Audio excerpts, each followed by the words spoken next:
Omarosa, can you hear me?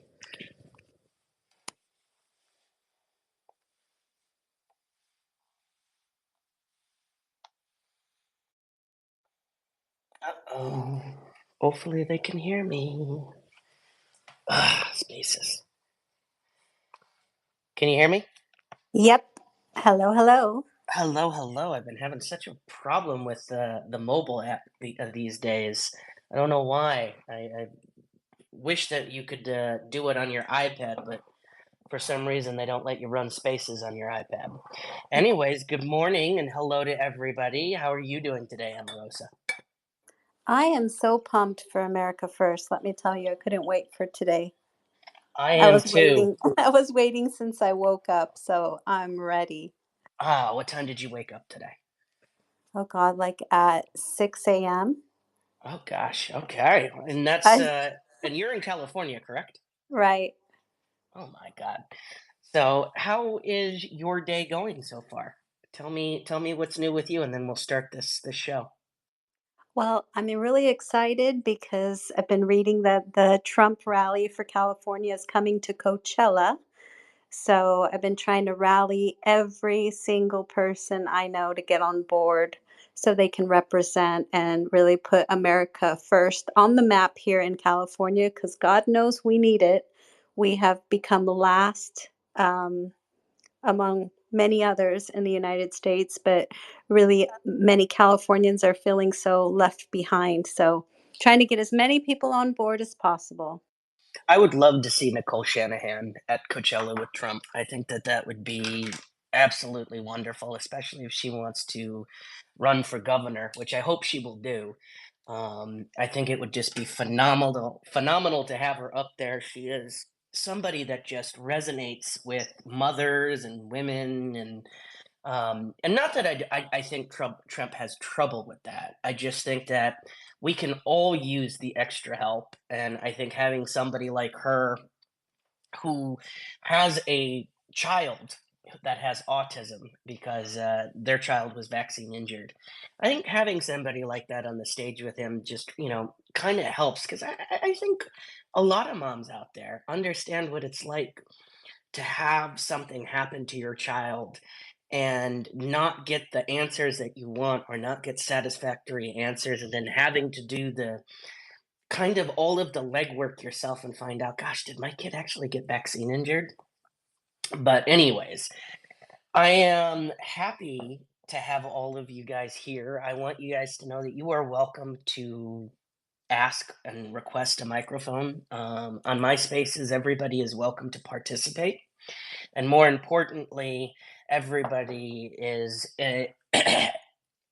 voice is extraordinarily important when it comes to America First, because we're going to talk how do we make America first again?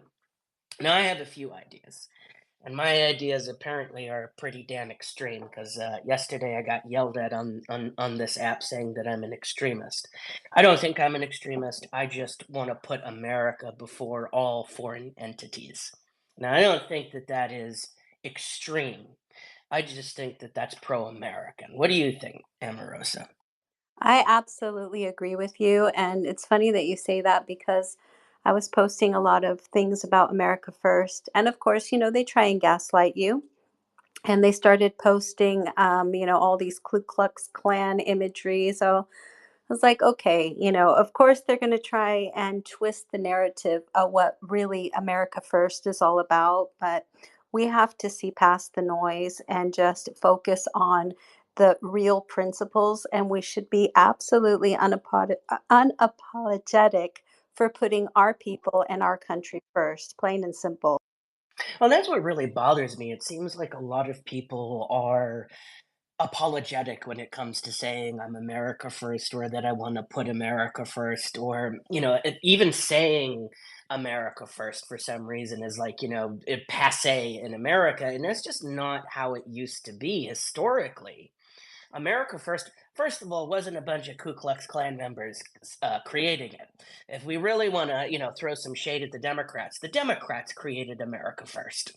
It was Woodrow Wilson when he ran for a second term, promising to keep us out of World War I, that it had nothing to do with us.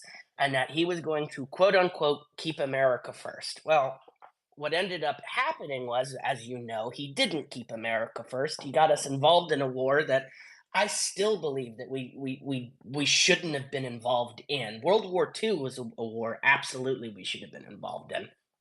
World War One had absolutely nothing to do with us.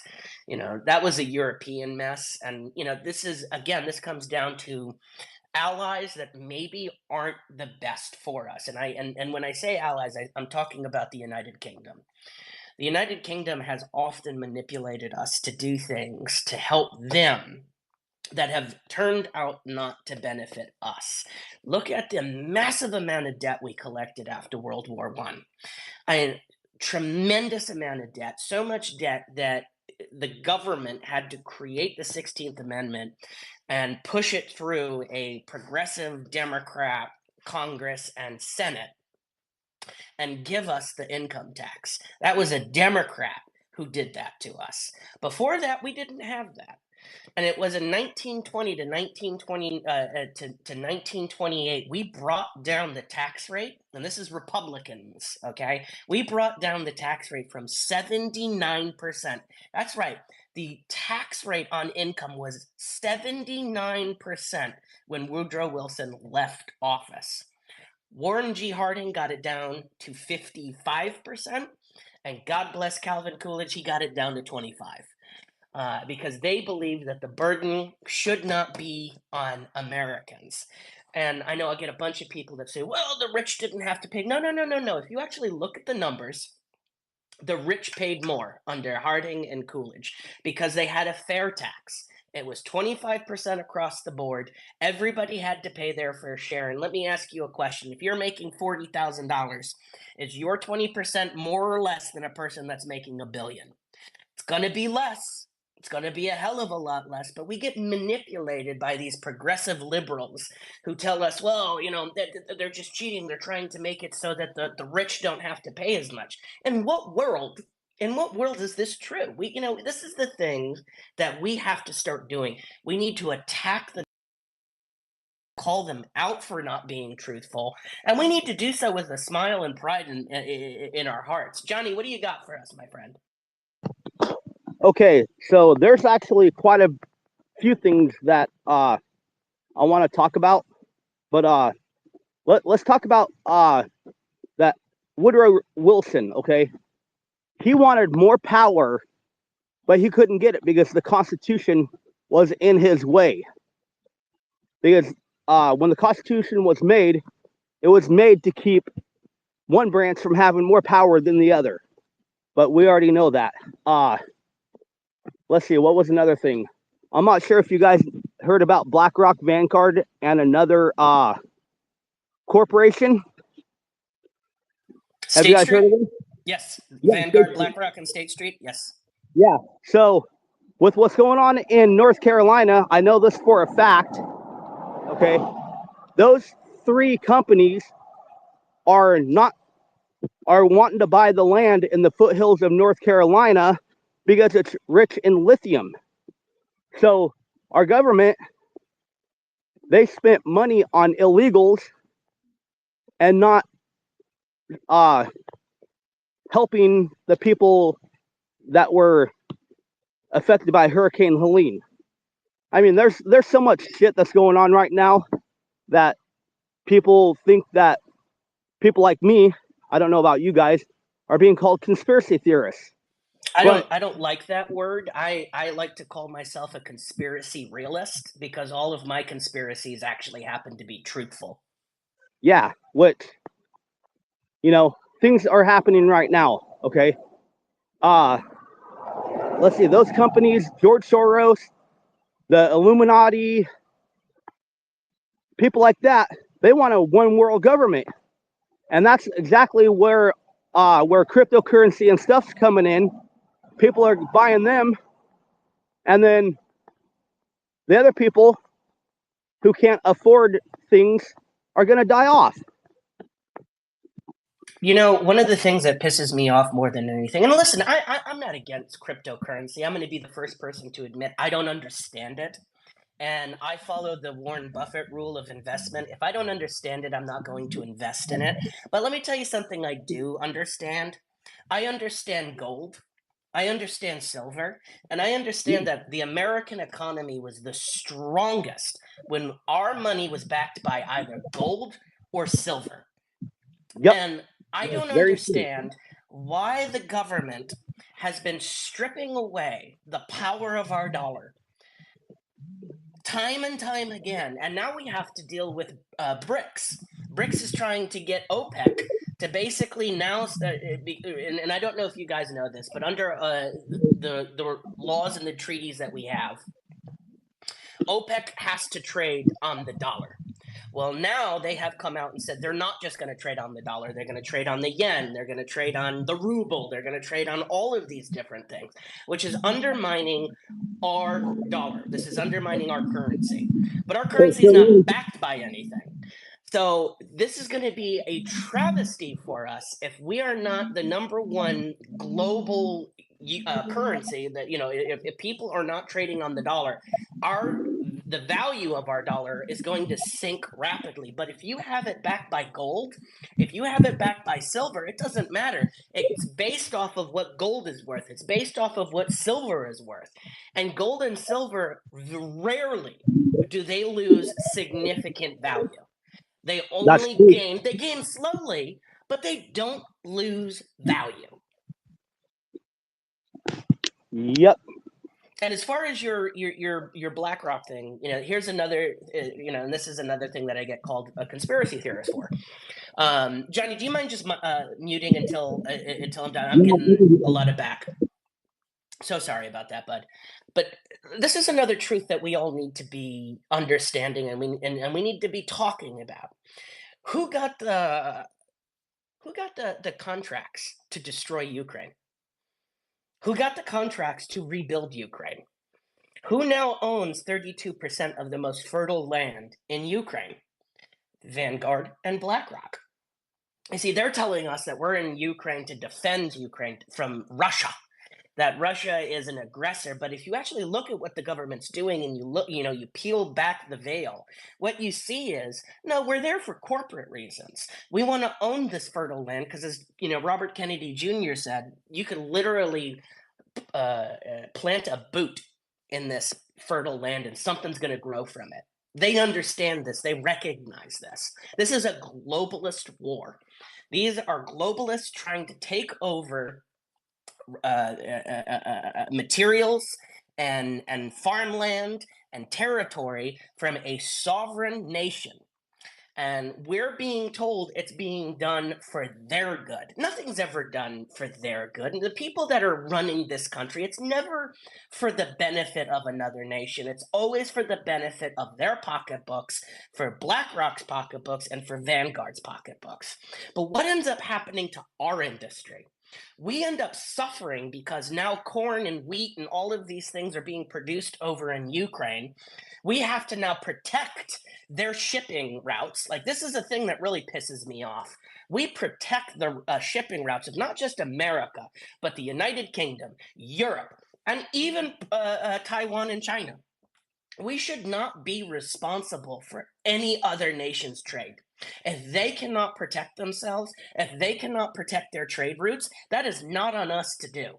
We should be focusing only on ourselves. We should be focusing on our own trade routes, and we should be doing everything in our power to make sure that America is self-sufficient. When America is self-sufficient, our economy is booming. But what are we doing right now? We're relying on energy from OPEC. We're relying on energy from certain parts of Europe. We're not relying on our own energy. We're not building our own nuclear reactors. We're not investing in our own oil. We're not doing the things here that we could be doing to relieve the American people and to help build business. What we're doing is actually destroying business. We're saying we don't need that stuff here. We care more about foreign energy than we do American energy. And this is where I'm thinking that, Democrats, I'm not trying to say Democrats are bad people. I don't want to say anybody's bad. I try to see the best in everybody. But they're being manipulated at a far higher rate than the people of MAGA that belong to MAGA and the people that belong to MAFA. It seems to me that MAGA and MAFA had woken up. They don't look at MSN anymore, and they start doing their own research, and they start looking at independent journalists that are going out and actually doing the work. And what we're seeing is not what we're being told by MSN. We're seeing something completely different. We're being woken up into this new reality that this new globalist world, this push towards globalism, is honestly to put America last. What they want is to end our American culture, and they tell us that we don't have a culture. But if you look at our history, we absolutely have a culture. And it is one that we should be completely proud of.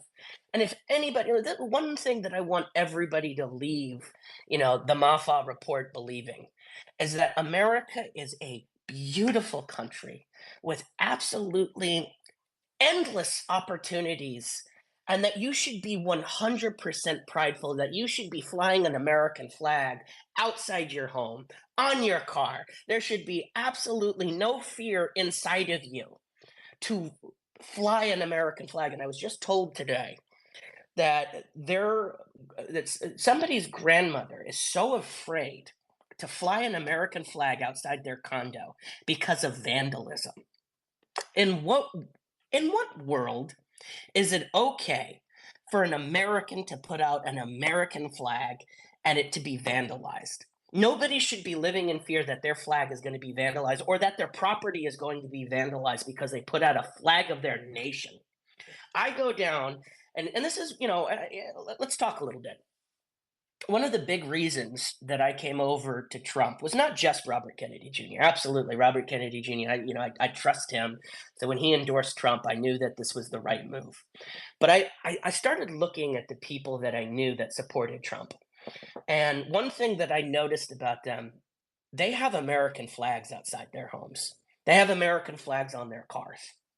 The people that I knew that were supporting Biden at the time, because Harris wasn't the pick yet, they're flying Ukrainian flags outside their home. They've got a Ukrainian flag sticker on their car. That's not what I want to support. I'm not going to support somebody who dares to fly a flag of another nation outside their home, unless they're part of that. Have pride in your in the culture that you came from, but understand, I don't call myself an Italian American. I've stopped doing that because I'm an American.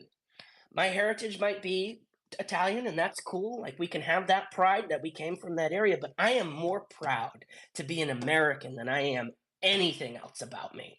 I am 100% American. And I think that's what we need to start teaching our children, and that's what I'm teaching my daughter today. I'm not teaching her about the culture that, her German culture, her Italian culture, her any of those things. I'm teaching her about America. We're reading children's books about Calvin Coolidge. We're reading children's books about the Revolutionary War and Paul Revere. We're reading children's books about George Washington. When she grows up, she is going to have pride in her nation. She's going to be proud to be an American. And that's what I hope every grandparent and every parent does for their children and grandchild, is give them that ability to be proud of their country. What do you got, Johnny? Okay, I'm trying to remember what you were talking about like 5 minutes ago. Shoot, I forgot what that was, but also Ukraine another soil? thing. Ukraine. No, it wasn't that. I can't remember what that was, but also another thing I want to add is my oldest daughter, who's in the 3rd grade, got a flyer from the Girl Scouts at her school.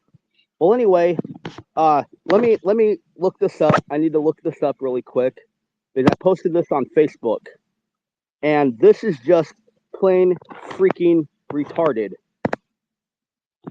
So it says here that this free event is open to all girls and gender expansive youth.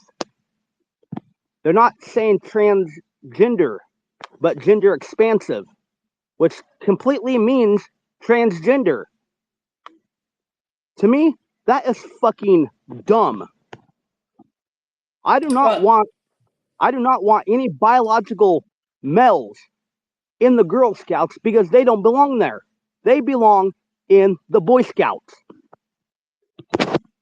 I think that this comes down to, parental consent, right? One of the things that bothers me about Michigan is that we're no longer allowed to get physical copies of our curriculum anymore. The Michigan Supreme Court turned that down. We're no longer allowed to question the things that are being taught in our schools. And this is forcing a lot of us to have to go to private schools and private education because I don't hate gay people. I don't hate transgendered people, but I also don't want my child focusing just on those issues. I expect that when my child goes to get an education, she's going to learn history, she's going to learn math, she's going to learn how to read, she's going to learn how to write. All of those progressive things or all of those social things that can come from her parents. If that's something that I want to teach her on my time, that is my right as a parent to do that. That is not the right of an education system. No education system should be teaching anything to my child that I don't see fit to be teaching them. What do we got, Amarosa? Well, as a mom, I understand what you're saying, Johnny.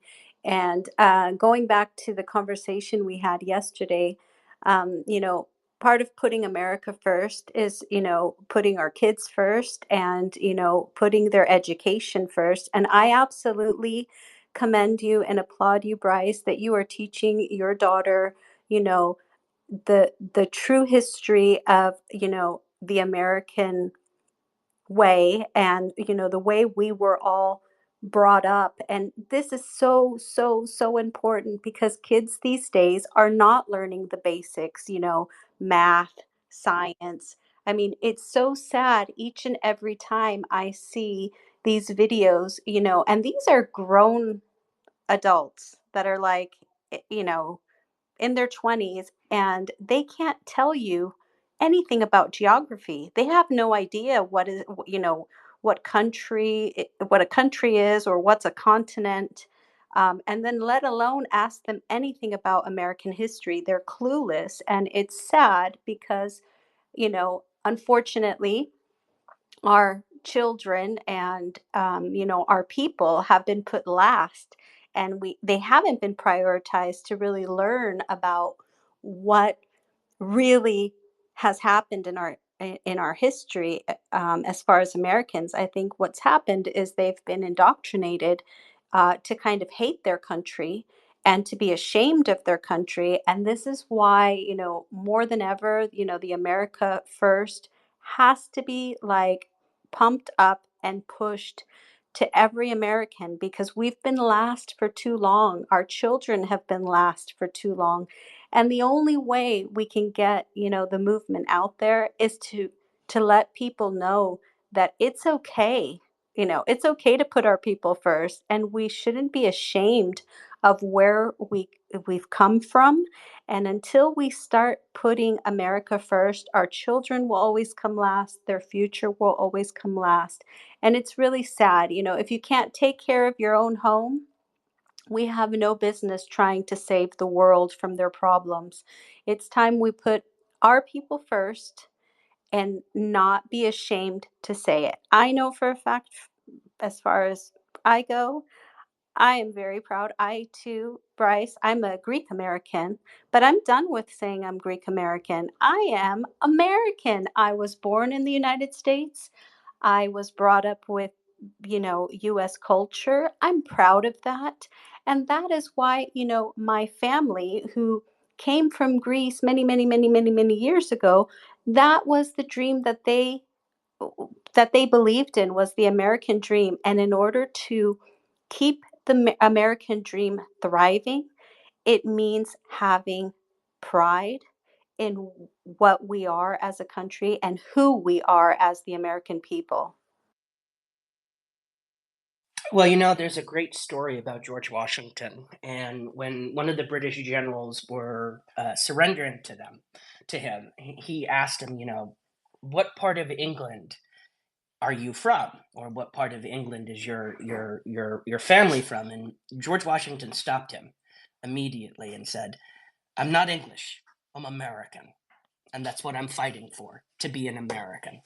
No, not one of the founding fathers called themselves English American, British Americans. They called themselves American. And I think we need to start going back to that. We need to stop. And my wife actually is the one who kind of got me to say that a lot. Was you're not an Italian American, you're just an American. And this is a pretty liberal person, by the way, that's telling me this.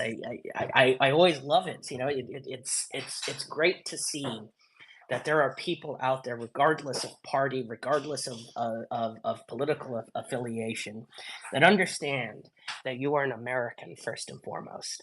And we need to understand why should we have pride in that?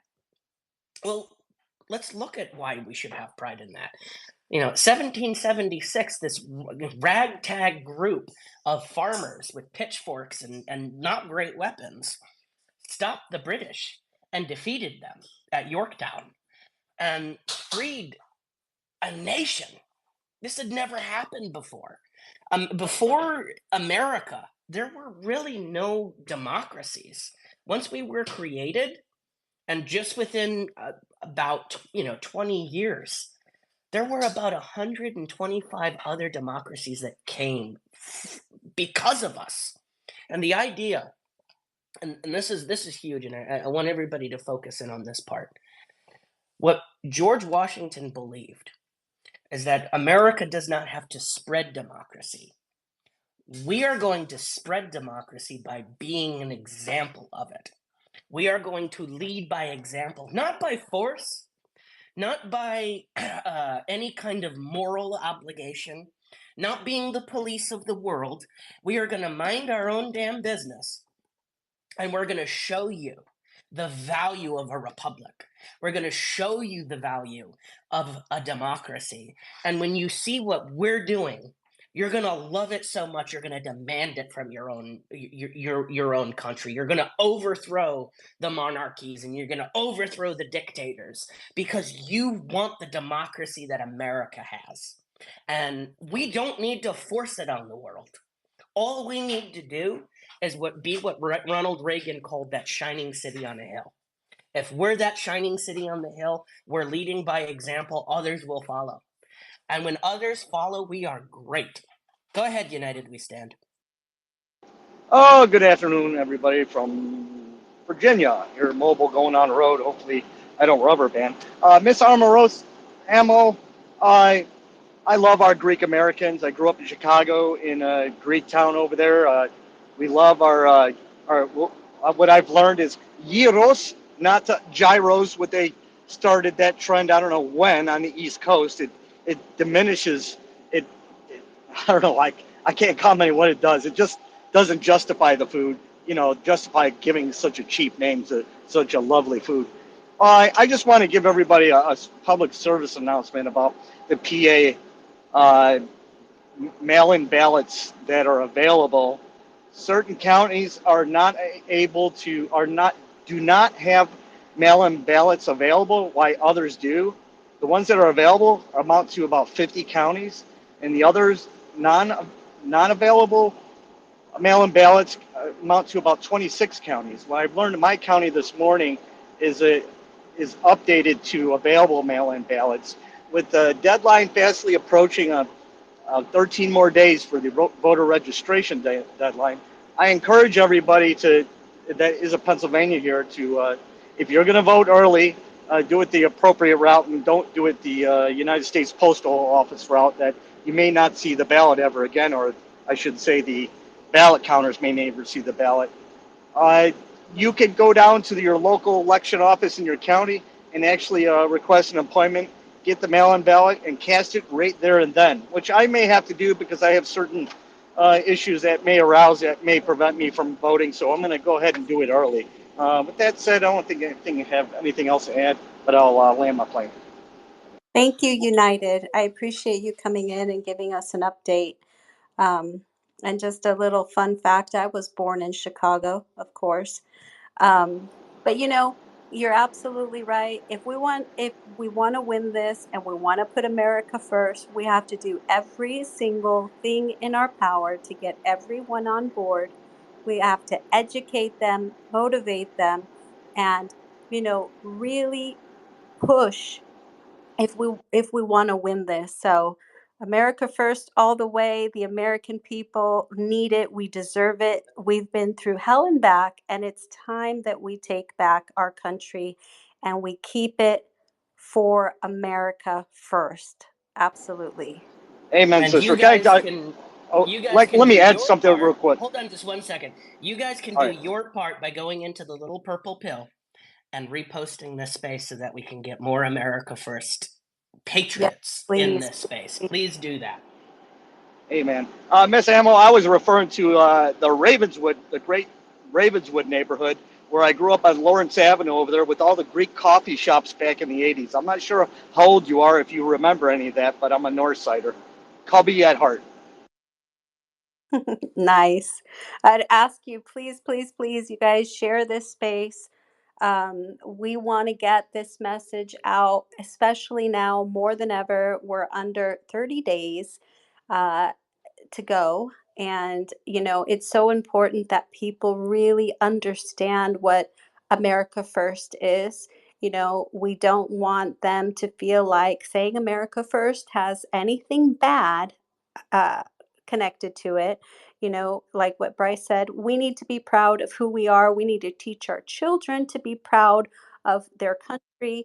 And it's the only way forward. And it's the only way we can keep our country, safe and, protected by our freedoms is if we really understand what it means. So please, everyone, share the space, get as many people in here as possible, and we'd love to hear from you.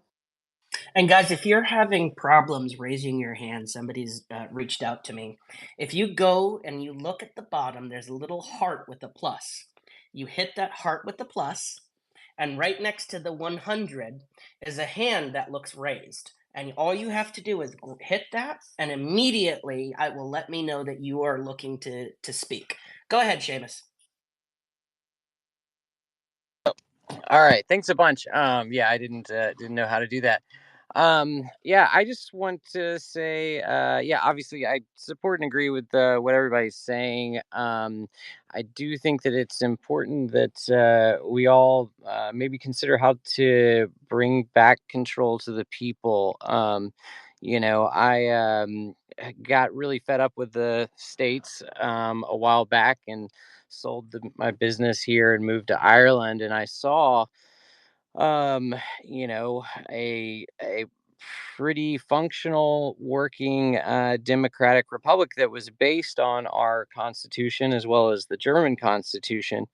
And there, when elected officials decided to, try to make tax grabs and things like that, you know, they would be sent a bill at the end of the year to pay. Or you could choose to have it spread out in different ways, but the point is, their taxes weren't taken directly from their paycheck without their permission. Their taxes were sent in a bill so that they could understand what was going on and what was being taxed. And that gave them the ability, the choice of paying taxes or not. And, they had a water scheme that was illegal that the government had pushed. Which had, they'd already previously, the citizens had already paid for it. And I got to see everyone in Ireland, make the decision of whether they wanted to stand up for themselves or, pay in and allow this tax to go through. About half of the citizens did not. They wrote in on their forms back, they corrected the tax bill and paid all of the taxes aside from that one illegal tax. And it took, 3 or 4 years, but the government eventually stopped trying to, issue this illegal taxation. I think it's really important that we that we take this power back. Yeah, I know I hear a lot of people talking about homeless and whatnot, and about how they're drug addicts and all that. And sure, there's a lot of that going on, right? But I think that we need to humanize their positions. I mean, what business do you know that would be able to support itself if 40% of its revenue was gone every month? Another point I'd like to make is, I think that we're really losing uh, uh, our judiciary system. I mean, sure, the Supreme Court, Trump got to pick a lot of people, right? But on a day-to-day basis, every state in the United States has made it illegal, or not illegal, but I mean, I guess it is. Effectively, you cannot take the bar without going to law school, which means that you have to have gone to college first too. So that's 7 years of education that stops people from becoming part of our courts and actively working in our court and legal system. And I just think it ends up meaning that we only have the choice of these indoctrinated people. Some of our greatest lawyers in the past never went to law school, just took the bar. Abraham Lincoln, for example. So I know for me, what I'm going to be doing is trying to take the bar in the future so that I can help affect change in that way. But thanks, guys. Well, I mean, the requirement was that you would only had, and this was back in the day, you would sit with a judge and read the law for a year, and then you could take the bar, regardless of whether you went to law school. And this is exactly what Calvin Coolidge did. Coolidge went to college, but he didn't go to law school. He sat and he read the law for a year, took the bar, passed it, and became a lawyer. And we should be able to do those things. If people can sit down for a year and study under another lawyer or a judge, then take the bar and pass it, they deserve a law degree. There is far too many barriers for the average American to move up in this world. And the reasoning behind it is because we've been pushing higher education. And higher education, I'm sorry, but it doesn't work. I have higher education. A lot of these kids that are coming out of these universities, they're coming out with liberal arts degrees. They're coming out with arts degrees. They're coming out with degrees that mean nothing. And then they come out and they're like, well, I can't find a job. Well, nobody wants a employee with an arts degree when I can have an employee with a business degree, even if that person only has an associate's degree. I'm going to take the person who studied business over the person who decided to study art. That's not wrong. That's not illegal. That's just me looking at what's going to be best for my business. And we've got to stop telling people that they need to go to college in order to make it. That is crap. That is absolute crap.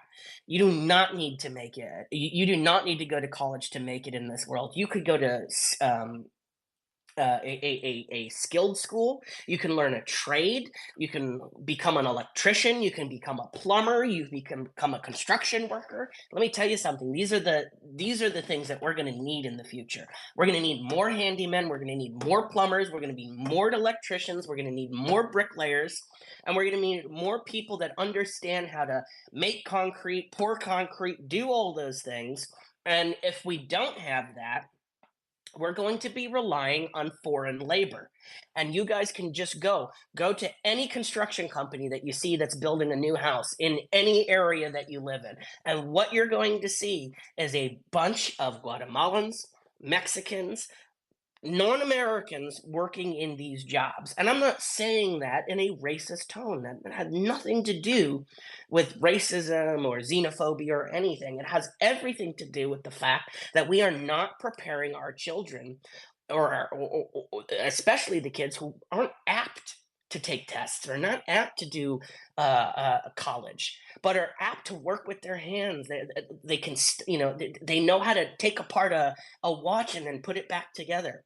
We're harming them by not giving them the tools that they need to become skilled workers. And instead, we're getting replaced by Guatemalans and Mexicans. And I'm going to say this as somebody who invests in marijuana. One of the things that I have immense issue with, and any of you guys that are living in a pro marijuana state, I suggest you go and you ask to take a investor tour. And you don't have to invest; just take a tour of the farms and the plants.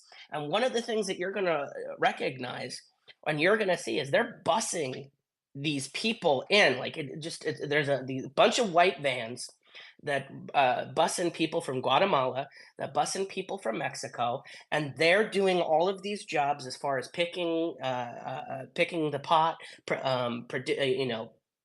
manufacturing the pot, putting the pot into I guess baggies to be distributed. Why?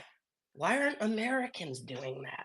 Why do we have so many people from outside of this country taking jobs that could be going to Americans and could be high paying jobs? I don't blame the manufacturers for it. No American are applying for these jobs. So these people are literally, these owners are doing whatever they can to stay afloat, but they shouldn't have to, right? This shouldn't be a thing that exists in this country, but it does. Seamus, go ahead. Yeah, so I agree with you. I would argue against this that no Americans are applying for those jobs, because I actually did apply for as many harvest working positions as I possibly could in the wine business in California this year, because I've been out of work. It looks like that's going to change hopefully tomorrow, so we'll see. But I didn't get a single response from any of them, when I know for a fact that they're bringing in tons and tons of laborers from outside. And I also have experience in that business. I have employed immigrant workers for years. I did alongside Americans doing those very jobs. And I've heard so many arguments that, oh, well, people aren't applying, people aren't doing this and that, and it's just not accurate. I'd say a lot of people don't, because they don't see it as a realistic option, but I think we need to change that. We absolutely do. We need to start putting America first, and we need to start putting the American people first. And one of the things that we can do is we can take a huge page out of Ron DeSantis's book, and we can demand that every single employer has to verify and double verify that the people that they are hiring are 100% American workers. We need to have that legislation across the country, and if the states won't do it, then we need to do it federally. We need to know that when somebody is hiring somebody in their plant or in their manufacturing locales, that they are hiring American workers, and they are purposely trying to circumvent. And I know how they do it. They go through third parties, right? And this is how the marijuana industry does it in Michigan too. They go through a third party, so that way they can say, well, it's not up to me to do it. It's up to them. They told me that everybody passed their background check. That should not be a thing. It should be the requirement of the people that own the company to make sure that they are hiring 100% American workers. And I'm going to go even further. There is something called the Per Centum Act. This is this Per Centum Act of 1921. And this was, we talked a little bit about this yesterday. And basically what it was Warren G. Harding's immigration bill. And it stated that only 3% of the population, according to the census of 1910, was allowed to come into America. That's all. Once that 3% had met, no more immigration. We need to go back to that. And the reasoning we need to go back to that is because we need to protect American workers. They should not have to compete against foreign workers who are willing to work less, foreign workers who are willing to work without medical care, foreign workers who are willing to, go and work on a farm and live in a communal trailer with a bunch of people, basically undercutting all of the American workers that could have these jobs. We need to stop this. We need to stop it immediately. Anything that is going to harm the American worker needs to stop. What do you think, Amarosa? What, you agree with me? You know, I agree with you. 150%. If we aren't, and it's sad because if we're not supporting our American workers, then you see how it affects, their whole lives and their livelihood and their families' lives. And it makes me sad as well when I see, many of my fellow Americans who have left their country to go and work in other countries for, more opportunities because they couldn't find jobs here. If we start putting America first and giving these jobs back to our people, think of how it would just affect everything in our daily lives, our family units. I mean, it's a win-win situation. So go ahead, Million for MAGA. I would love to hear from you. Hey, glad you're back and hope you're doing well. Real quickly, I just kind of wanted to piggyback off of what Seamus said in terms of the American people needing to have more self-reliance. For those that don't know, I am from North Carolina, and half my family actually lives in the mountains of North Carolina. Fortunately, my family was not severely impacted, and even more so, fortunately, they're now in a position to help others and have been since day one. And I guess the message I kind of want people to understand is, I get that we pay taxes into federal programs, and there's a level of expectation from FEMA considering, those are our services. But, and I get they could do more and should have acted sooner. But the real beauty of it is the American people coming together, those neighbors, volunteers, not government agencies that have all band together to help each other out in this time of need. And so, regardless of people's opinions on federal aid and how they've responded to this situation, I really just kind of want to shed light on how awesome it is that, power to the people. They are coming together and taking care of each other without that government assistance. And it's a beautiful thing. And also to anybody that's worried about voter turnout, man, these are mountain people are just different. And I don't mean that in a derogatory way. I'm messing my blood, but they're resilient and they're going to make it to the polls. This is lit a fire under them. And I just kind of want to reassure everybody their votes will be heard. So just kind of wanted to share what's been going on in my life and bring a little light to that. Thank you, guys. I'm so glad that you guys are doing all right, and I'm so glad to hear that you guys are going to be showing up in force, and I believe it. I see what the response was from Kamala Harris and what the response was from Joe Biden. How is it that a person who is no longer president, well, should be, President Donald Trump was able to go down to Georgia, then high-tracked it over to North Carolina, then went down to Florida, then crisscrossed over to Tennessee. First of all, I'd like to know how he has the energy to do this. He's 78 years old, and he puts me to shame. Um, could you imagine Joe Biden trying to keep the hours and the tenacity that Donald Trump has? Oh my God, that poor man would not be alive. But It would take a secondly, lot of ice cream, definitely a lot of oh, ice cream to get there, that man going. there is no way, even if you put a bunch of cocaine into that ice cream, there is just no way he could ever keep up with Donald Trump. I just refuse to recognize that. But one of the things that I'm hearing a lot from Democrats, at least, is that the Republicans voted against funding FEMA, and they're trying to push this narrative that it's the Republicans' fault. And I want to call out that bullshit. Those people, those representatives, those senators said no to funding FEMA because they said no to giving illegals any more money. The simple question was asked: are you going to stop spending the money on illegal immigrants? The answer was no. So that they did. So what ended up happening? The Republicans, rightly so, said, "Well, then we're not going to give you any more money to fund this." And this is a mistake on Biden Harris. This is their administration. This is their response. This is up to them to do what is right, and they are not doing what is right.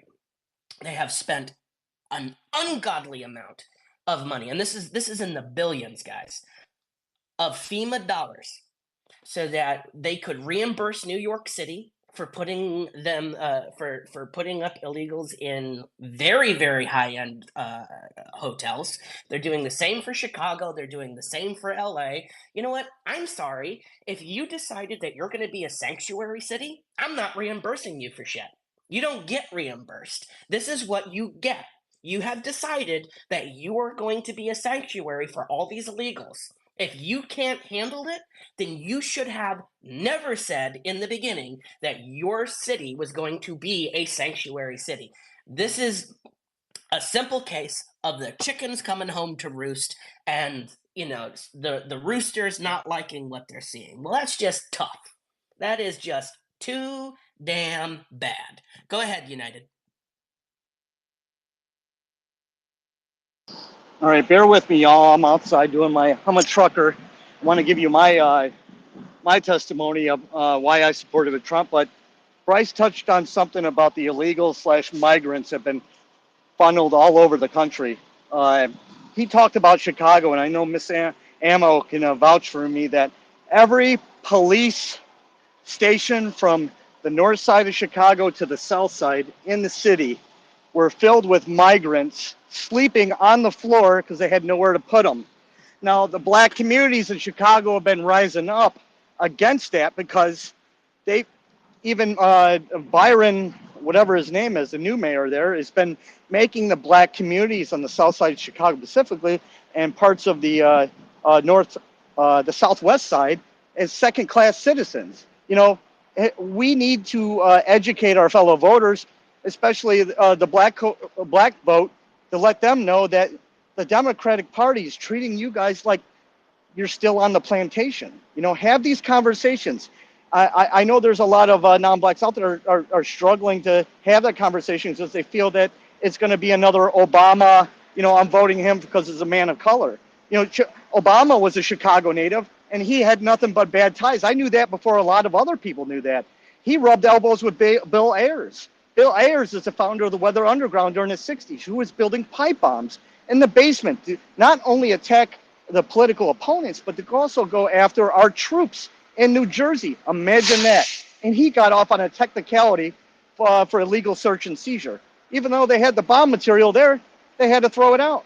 So let me get to the point where about my testimony in the truck industry that caused me to vote for Trump in 2016. NAFTA. It's rebranded as a USMCA today. U.S. Mexico-Canadian American agreement, or U.S. Mexico-Canadian agreement. Well, Bill Clinton got it. He stamped it into law in '94, and a lot of the Dems want to say, well, no, it was the Republicans that started. Either whatever which way how it started, it's who put it into law.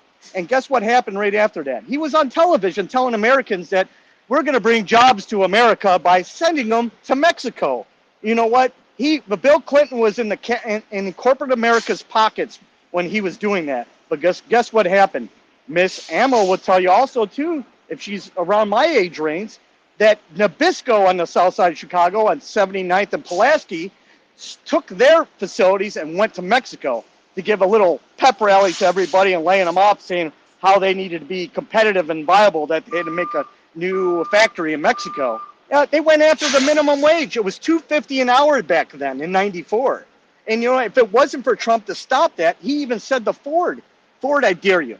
If you decide to vacate Michigan, we're going to tax your vehicles by 30%. And all the pushback by the Democrats saying, oh, no, that's a racist. You know what? Whatever he says, it's, hey, let's revert to the playbook. He's racist. They're damn idiots. So NAFTA was rebranded, and the Dems will still argue with you, well, NAFTA didn't do anything. Guess what? The new rebranded version didn't go into law until July of 2020. That was the end of the Trump administration and the COVID era at that time. We weren't going to see the effects because the supply chain problems that were existing with multiple ships, if not hundreds of ships on both sides of the seaport that couldn't get their cargo unloaded. But that was that policy was to make fair trade, specifically the auto industry, not be disproportionate to the previous NAFTA deal, which allowed Mexico to have 80% of the manufacturing and America 20%. So when Trump came in, he wanted to make it even Steven. I wish they would go a little bit deeper, because a lot of products could be funneled out of China and other countries into Mexico and rebranded as made in Mexico and exploit the program further. But it's us to address our politicians to bring that to the executive office. With that said, I think I've said my piece and land my plane. Well, we allowed also to Nabisco. This was the big problem. Nabisco got sold out to Mondelez International, which is an international cartel. And this is what's happening to a lot of our businesses. If you look at the pork industry, and this is why I refuse to eat pork anymore. The pork industry is owned by China. China owns our pork supply. Our farmlands are being owned by a mixture of Eastern European, Chinese, and American, but it should all be American.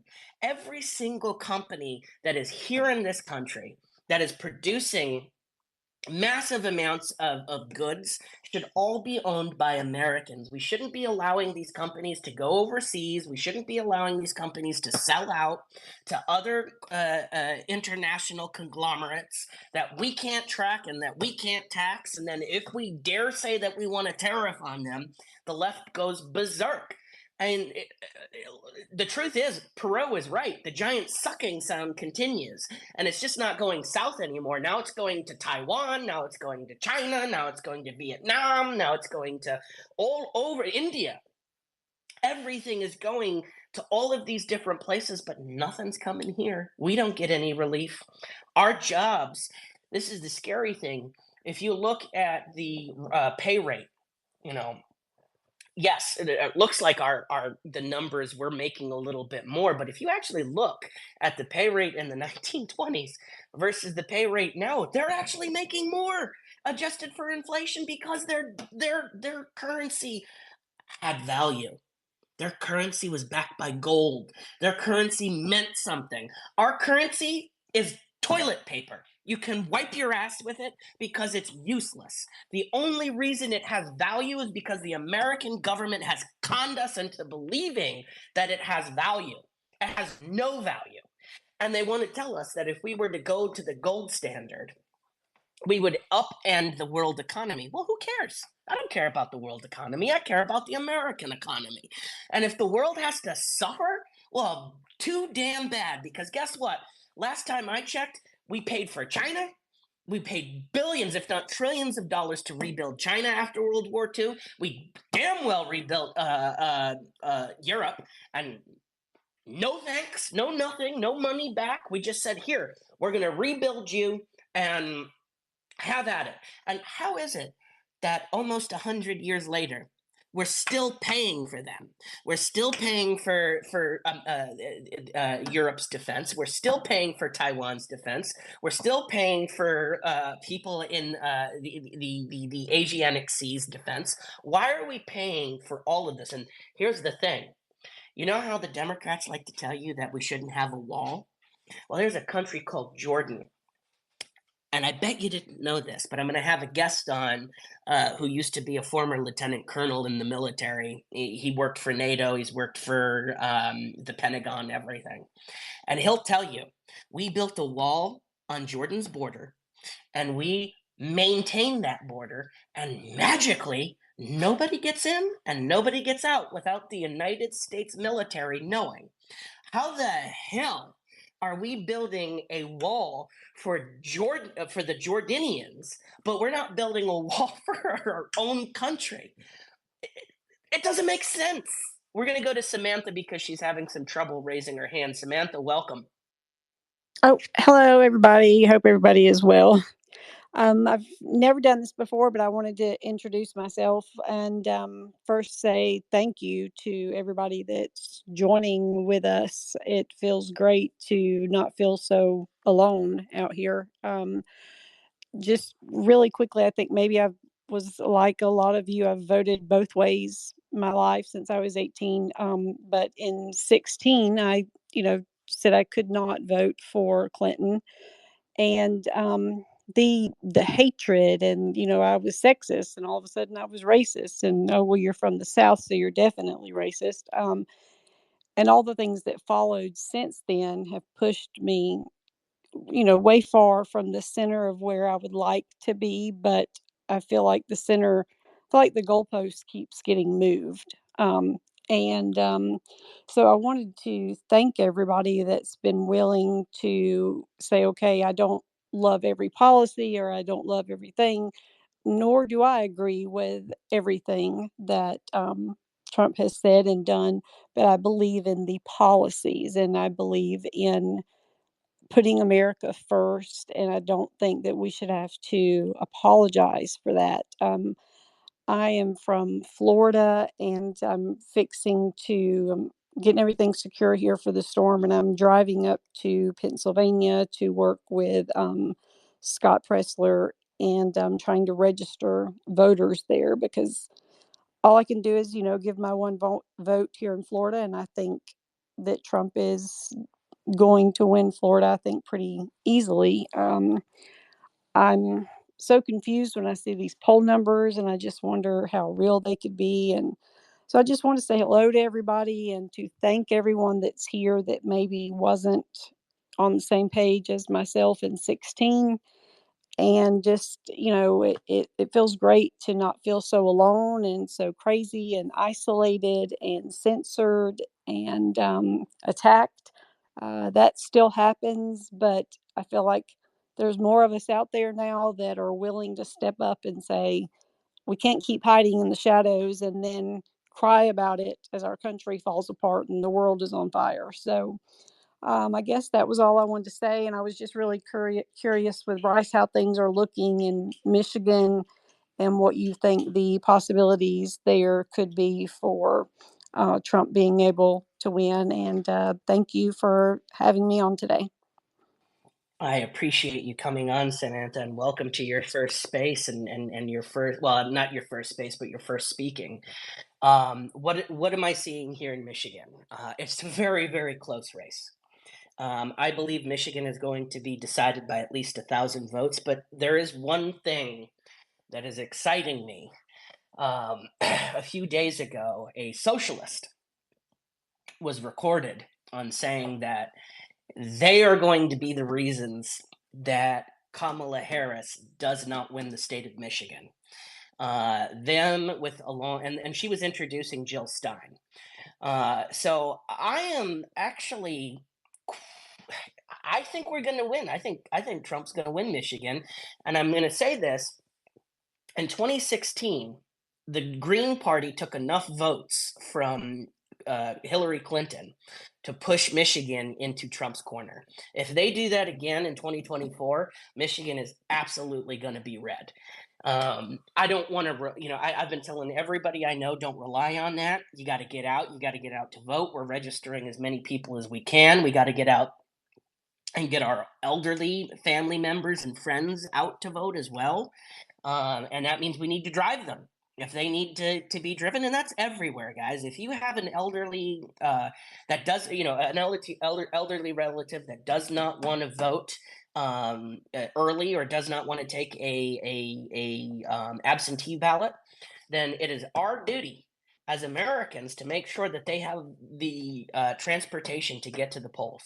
We need to do that for our people. We need to make sure that we are getting as many votes out there for Trump as possible, because I'm telling you guys, look at how bad 2020 to 2024 was. Can you imagine how bad 2024 to 2028 is going to be? And I don't know if we're going to be able to recover after that. I mean, we're looking at a Great Depression. If these policies continue, Biden has already spent $10 trillion, $2 trillion more than Donald Trump. If this is allowed to continue, our debt is going to be far too out of hand that we'll never be able to wheel it in. So, guys, get as many people out to vote as you can. Register every single voter. Talk to your elderly relatives. Make sure that they know where to go, how to get a ballot, what to do. It's all on us. Yes, and I'm planning. I'm going to stay in Pennsylvania until election day to not just register voters, but make sure that they do vote, get their ballots in, check to make sure they were counted. Just going to do everything that I can. After I'm a travel nurse, so I've voted by absentee ballot for the last few cycles. So I have already voted in Florida and sent mine in, and so outside of that, I just feel like I have to do something. And I think that if we can win Pennsylvania, I feel like we've got a very good shot. But I feel like that Wisconsin and Michigan should be close. And I just, anything I can do to help, I want to help. He's given so much to help us, and I feel like it's time to give back. Absolutely. And Samantha, I thank you for coming up to speak today. I hope that you're encouraged to speak again in other spaces, and because your voice matters. And I thank you for everything that you're doing to get people registered. And going back to what Bryce said, it's super important. We cannot leave our senior citizens behind. We need them. No one gets left behind. Their votes matter. They've seen so much. We need to respect them. We need to get them to the polls, and we need to do everything in our power to make sure no one is left behind. Now I want to get to GovOps. After GovOps, Rigo, then Jeannie, and then Yvonne, and then United. How about that? Is that good? Go ahead, GovOps. Welcome to the stage. Yeah, hello. So I've been listening to a lot of the different topics. I always want to say a lot because you guys go over a lot of different things, but I think the most important thing for people to understand right now, we might be focused on the federal election, but the primary concern for everyone should be their local elections. And then after the local, figure out what your county is doing. And then after that, then you worry about what your state is doing because the state can really be a savior, as we see with some states where it's like going to a different country now. And having been a former federal employee, a lot of people talk about the deep state, and I'll explain in simple terms what the deep state actually is, and it's knowledge, right? So the Republicans don't actually focus on how to play the game based on the rules that are there and how to use those rules, to your advantage. And that's where the gamesmanship comes in. And I wanted to see, what your take was on that, and then, give you a rebuttal if anybody. I always love listening to Bryce, so I wanted to see what his take was. I think you're right. I mean, I haven't been a Republican since 2015. I'm a registered independent, but I do believe that the Republicans have a significant issue with running on the laws that they have right now. It seems every single Republican is always either behind on fundraising against their Democratic, opponent, or the party itself. Like here in Michigan, one of the things that I'm worried about is the Michigan GOP is one election away, one governor election away from basically going extinct. They're about to go away, and listen, that a lot of that is picking really bad candidates. We had Tudor Dixon, and she didn't take Trump's advice. Trump told her not to talk about abortion. Trump said, let the people decide. Don't hammer this, and she didn't do it.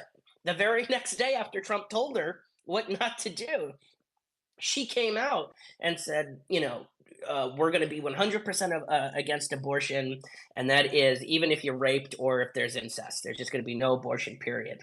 And that killed her. She got destroyed in the election against Gretchen Whitmer. And here's the thing: they cheated. The Democrats actually cheated to get Gretchen elected, because the person that should have been chosen and would have been chosen, Chief James Craig, the former chief of police of Detroit, he was the one that was going to win. He was up, I think, 56% in the polls. Everybody knew, the Democrats knew it. But what they did was nullify his signatures and throw him out as a candidate. And because of that, we ended up with Tudor Dixon, which is exactly who the Democrats wanted. They're playing that game. And you're going to see it, Gov, too, in every single state. Watch what the Democrats are doing. They are actually putting out ads for the worst Republican candidates that they think they can beat. They are putting out ads in favor of those candidates. They did it here in Grand Rapids when it was Peter Meyer. Peter Meyer took on John Gibbs. Gibbs was not going to win. There was no way that a purple city like Grand Rapids was going to vote for somebody like John Gibbs. But the Democrats spent millions of dollars in ads for him. He ends up winning the primary and then gets crushed in the general. And this is what the Democrats are doing. They are playing these games, and it's legal for them to do it. But the Republicans are not doing it. The Republicans need to start doing the same exact thing. They need to start putting money into these weak-ass socialist candidates that they know they can beat, and they need to start leveling the playing field against the Democrats. Otherwise, the Democrats are going to continue to win, and we're not going to be able to have secure elections. And that's just the truth of it. Did that answer your question, Gov? I know I get a little long-winded, so I apologize. Oh yeah, absolutely. That's why I wanted to kind of hear your take. So, my background too, I started out as a Democrat, and I try and explain to people now that I see, everything that's going on. Um, the fact that I had essentially switched parties after Obama's first election when he didn't really do any of the things that were on the list of what I wanted done.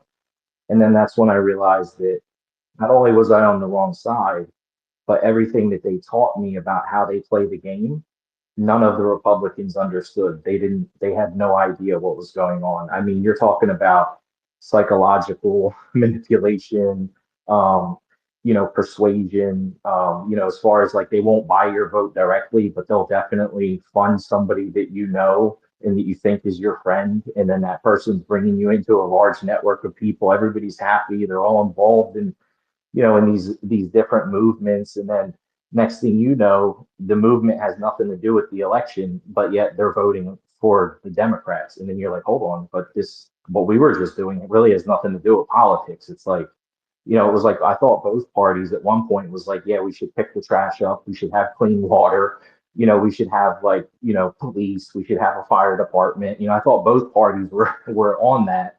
And then it seemed like, once you start to get involved with a lot of these things that make the world, a better place is when you start to get into these. That's why I say now, like the localities, right? Like at the local government is where I see a lot of the changes first, and they don't even bother being involved with their local government. So by the time it's changing at their local government and it moves up to the county, and then the county it takes these powers, and then next thing you know the state is taking over these powers, and then the local government, you go to your, like, some people don't realize this, in some states your mayor has no power. It's basically just some guy that you vote for. He can't do anything. Like, he literally has no lawful power over anything that's important. So but I think that was, you touched on it, and I love hearing every topic that you guys always touch on, because it really is, it's like the fundamentals of America. And I think that at some point, maybe they thought that we were going to let America, the Constitution, change to these further extents. And I think now there's a lot of unification, because on both sides, it's like we don't want an extreme left or an extreme right government. We don't we're basically, most of us are in the center of most of this stuff. And then I think people get disillusioned because of how bad things get. And they're just, you end up like in the libertarian pocket where it's like, I just don't want government anymore because government's failing at everything. But having worked in the government, I know that government can work, but you have to constantly be there monitoring it. You cannot let, like, if you stop watching it, it's like a pet. It's like if you stop watching, he's going to tear everything up while you're not watching. You're not watching your dog or something. But yeah, thanks for letting me speak, and I'll be back around. I'm going to stay on for a little bit, and I got to head back to work. But I really appreciate what you guys are doing, and appreciate what everybody in the group is doing. Thank you for joining us. And if you guys are liking what you're hearing, America First, I hope you guys can share the space and tune in daily, because this is going to be a space that we're going to be doing each and every day. Thanks to Bryce, because he's put America first, and we've got to keep going with that. Okay, now we have Rigo, and then I think it was Jeannie, and then Yvonne, and then we'll go to United. Go ahead, Rigo, and then Lori. Hey, what's up, Bryce? It's been a while since I heard your voice. Nice to see you again up here. Hope everything's well. With that said, I wanted to go, man. You guys talked a lot about a lot of subjects.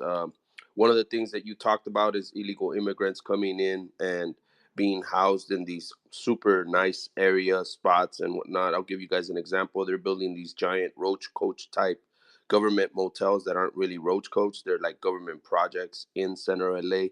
Estimated value of each apartment to house migrants and or homeless, $600,000 for a one-bedroom condo in downtown LA. So I wanted to throw that in. Another thing is the WTO. We really need Trump to go in there and renegotiate with the WTO. The WTO is the World Trade Organization, as well as the USMCA. Needs to be renegotiated where we bring back manufacturing jobs to the United States. If we go and we actually start doing the tariffs that Trump wants to do and we renegotiate to bring back manufacturing, we will stop being a service type industry country. Right now, last week, about a week ago, we had the port strikes, right? Because the majority of all the products that Americans consume are coming from overseas. Why did that happen? Because the Democrats told us that if we shipped our manufacturing overseas, we would get better products at a cheaper price. That has not happened. That failed. Um, we need to become a self-sustaining country, and in order to do that, we have to go out and renegotiate all our trade agreements, including anything that's happening in the WTO, so that we become the country that we used to be. And things are made in America, and the label "Made in America" actually means something to people again. This will also help us with increasing our dollar and our strength in the World Trade Organization. That's all I had. Thank you guys very much. That's good to hear from you too, Rijo.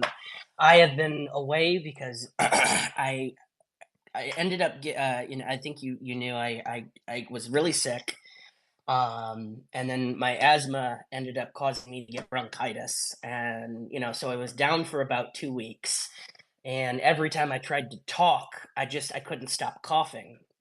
So I didn't want to be a distraction on Spaces. I did listen to a lot of your Spaces. I was in just I didn't want to be called up, so I was listening anonymously. But you're absolutely right, and at the end of the day, we need to be okay with saying that all of the trade that we have needs to be suspended, and we need to renegotiate every single trade deal. We are down, we are running trade deficits with almost every single nation. We are being screwed by almost every single nation. And I want to talk a little bit about something as well today, and then I'll hand it off to Jeannie and Yvonne. Tariffs. People like to say that tariffs will destroy this nation. How is it that Japan has 100% tariffs against our automobiles and they're doing just fine? China has tariffs against us. India has tariffs against us. Even Great Britain has certain tariffs against us. Why is it when we decide to do tariffs, it's going to harm us, but it's not harming Japan? It's not harming China. In fact, Japan's economy is doing great because they don't allow competition. That is one of the things that I admire so much about the Japanese, which was what we used to do here in this country, but we no longer do. We used to protect our industry. We used to protect our workers. And if you go and you listen to the speeches made by William McKinley or Warren G. Harding or Calvin Coolidge, all three of them said the same exact thing. We're putting tariffs on foreign made goods so that they can't compete with American workers and that American workers can continue to have high paying jobs. Republicans wanted American workers to continue to be paid highly. And now, because of NAFTA and because of all of these piss poor trade deals that were given to us not by Republicans, I'm sorry, George Herbert Walker Bush is not a Republican. That man was a globalist. And Bill Clinton, Democrat, also a globalist. These people do not have the interest of America at heart. They have the interest of themselves. And we need to call that kind of nonsense out. If they're not going to be for us, then they're against us. And we need to hit that at all the polls. We need to be telling Republicans to hammer that out in every single race that they have. If you're running against a Democrat, you ask them about NAFTA, you ask them about the current trade agreements. If they voted yes, then those fuckers need to go. And I'm so sorry that I'm using that kind of language, but that's where we're at right now. So we're going to go to Jeannie and then we're going to go to Yvonne. Yes, hi. Thank you, Bryce, and thank you. I I can't remember the other person's name. I don't know how I got invited to this, but please listen to me. I'm a retired nurse. I'm over the age of 70. I am an emergency room trained, but I also worked as a disaster nurse, especially with the victims of Katrina. So I I'm I'm upset right now. I pulled up last night a YouTube site, Real Fishing Life. Write that down, guys. Real Fishing Life. This is an offshore uh, fisherman, worked his whole life doing that, catching fish off the shore of, I believe, Florida. And he only has like 3,000 followers, and he's trying to get the word out because his life is on the line when he's out there on the ocean. He follows these satellite feeds, weather patterns, and he is basically letting us know, he's warning us that he has seen these uh, many offshore tankers, huge tankers, emitting uh, chemical clouds in specific areas off the Gulf Coast. And he watched this with this last Hurricane Helene, and now he's watching it again with Milton. And they are actually, these tankers are working together with uh, Nexad, which is huge microwave towers, and these microwave towers are on United States Air Force bases along with other places, but one that is a huge microwave tower is actually emitting huge beams of microwave and directing these storms is out of Eglin Air Force Base, and I believe that is in Florida. But we are under attack. We are in a war, and a lot of people aren't aware of this. And I've been a conspiracy theorist for years and years. I'm over the age of 70, so I've been watching this for a long time. Twin Towers was uh, actually a demolition, and the same with the Pentagon wasn't hit by a plane. It was a missile.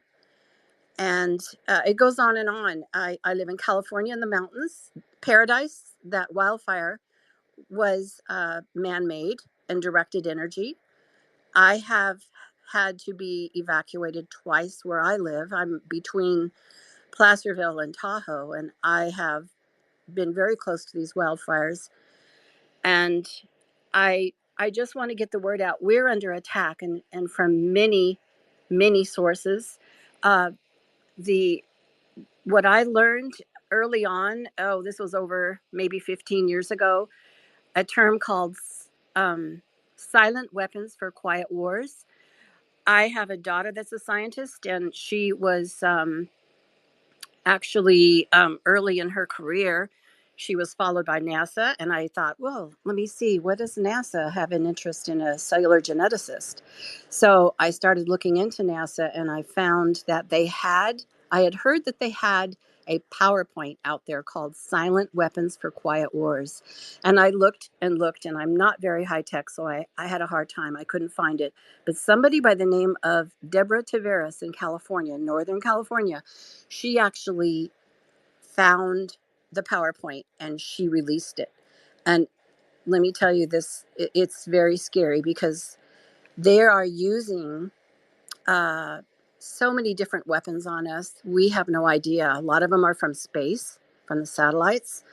Uh, like I said, the tankers off the Gulf are weaponized and they're helping to create these storms. And then these scalar microwaves are coming from our own land, is helping to direct these storms to create chaos and loss of life is basically what it is. And I just want to get the word out. This man he's his whole life he was just fishing, and he's almost in tears trying to get the word out because he doesn't have a lot of followers, but he's basically connecting these tankers offshore. And he's seen them. He's personally seen these tankers emitting these clouds. And then because he follows weather patterns, he found these scalar beams being emitted. And right now, the whole southwestern Florida, Georgia, Tennessee, Alabama, Louisiana, they are being inundated with microwaves. And you can see it in uh, these satellite feeds. And this man is trying to get the word out. And I know this probably doesn't cover the topic that you originated with, but I know there's some people here on this site that have Southern accents. So I I just want to tell you, right now you are being microwaved, but I think they have a way of actually creating earthquakes, creating tsunamis. Um, and I just want to get the word out. If you could just pull up this man's site, he has other people that he's following, but he's not very technical like I am, and he hasn't actually put the links out so we could follow these other people. But uh, please, people, just be aware that we are in a war right now. We're under attack, and there's so many innocent lives that are being affected. I just wanted to let you know that. Thank you. I Thank you, appreciate you Jeannie. coming up here. It's super important, and I don't think that you're a conspiracy theorist. I think that there is definitely something to, what Marjorie Taylor Greene has put out there, and it's worth a look at. But what else is worth a look at is if you go down to that little purple pill and you hit that little thing that has the little comment button and it says 19. And if you go and you hit the little arrow that looks like a square, you can repost this space so that more and more America First individuals can come up here. And I'd like you to go to my profile. And what you'll see is under my profile picture is a community, and it's called MAFA, Make America First Again. I invite every single person who believes in America First to that community. It's a community for specifically people that want to be able to talk about non-interventionism, isolationism, nationalism, and American self-sufficiency. You're welcome. You can say whatever you want. It's a free place to exchange ideas with like-minded individuals, and you don't have to fear uh, uh, what you're saying. So, Yvonne, I believe you're next. Hi, everyone. Um, it's kind of been a while since my thoughts on the young man from North Carolina in the mountains and Samantha spoke. But I just wanted to say, Bryce and Miss Amorosa, You're doing an amazing job. I mean, the education uh, that you're sharing is just so wonderful. I just felt like the thought that came to me was this is a rich conversation. I just want to support you in that 100%. And just those people sharing their experiences. I'm from the Northeast. I grew up, knowing about Donald Trump from his business aspects and, becoming the apprentice and all of that. But I think it was before Kennedy announced that I realized I wanted to know why people love Donald Trump so much because I really wasn't that deep into politics. And I started to investigate at that level. And since then, I've just gotten deeper and deeper and deeper into it, where you can just see all the different aspects of how his personality didn't always help him in the way he was propagandized. But, getting to the root of things, you start to really see the big picture. Then, of course, looking into neoconservatism, and it just builds up that whole picture. But, I think everything right now that was underhanded and done with bad intent is being revealed right now. And so it just feels like, I think that last speaker, it just kind of, I hit the top because, my sister, who still believes in the Democrats, because she's not on YouTube. She's older than I am, and she never made it to YouTube. She thinks YouTube is the propaganda. And, she said to me, "Oh, ever since you moved to the South, well, that's the thing that you're going to stab me in the heart with because I love the South. I love the people here. I love all the people I hear on X that are from all over the country." And you start to realize that we've really been taught to believe certain things about each other that just aren't true.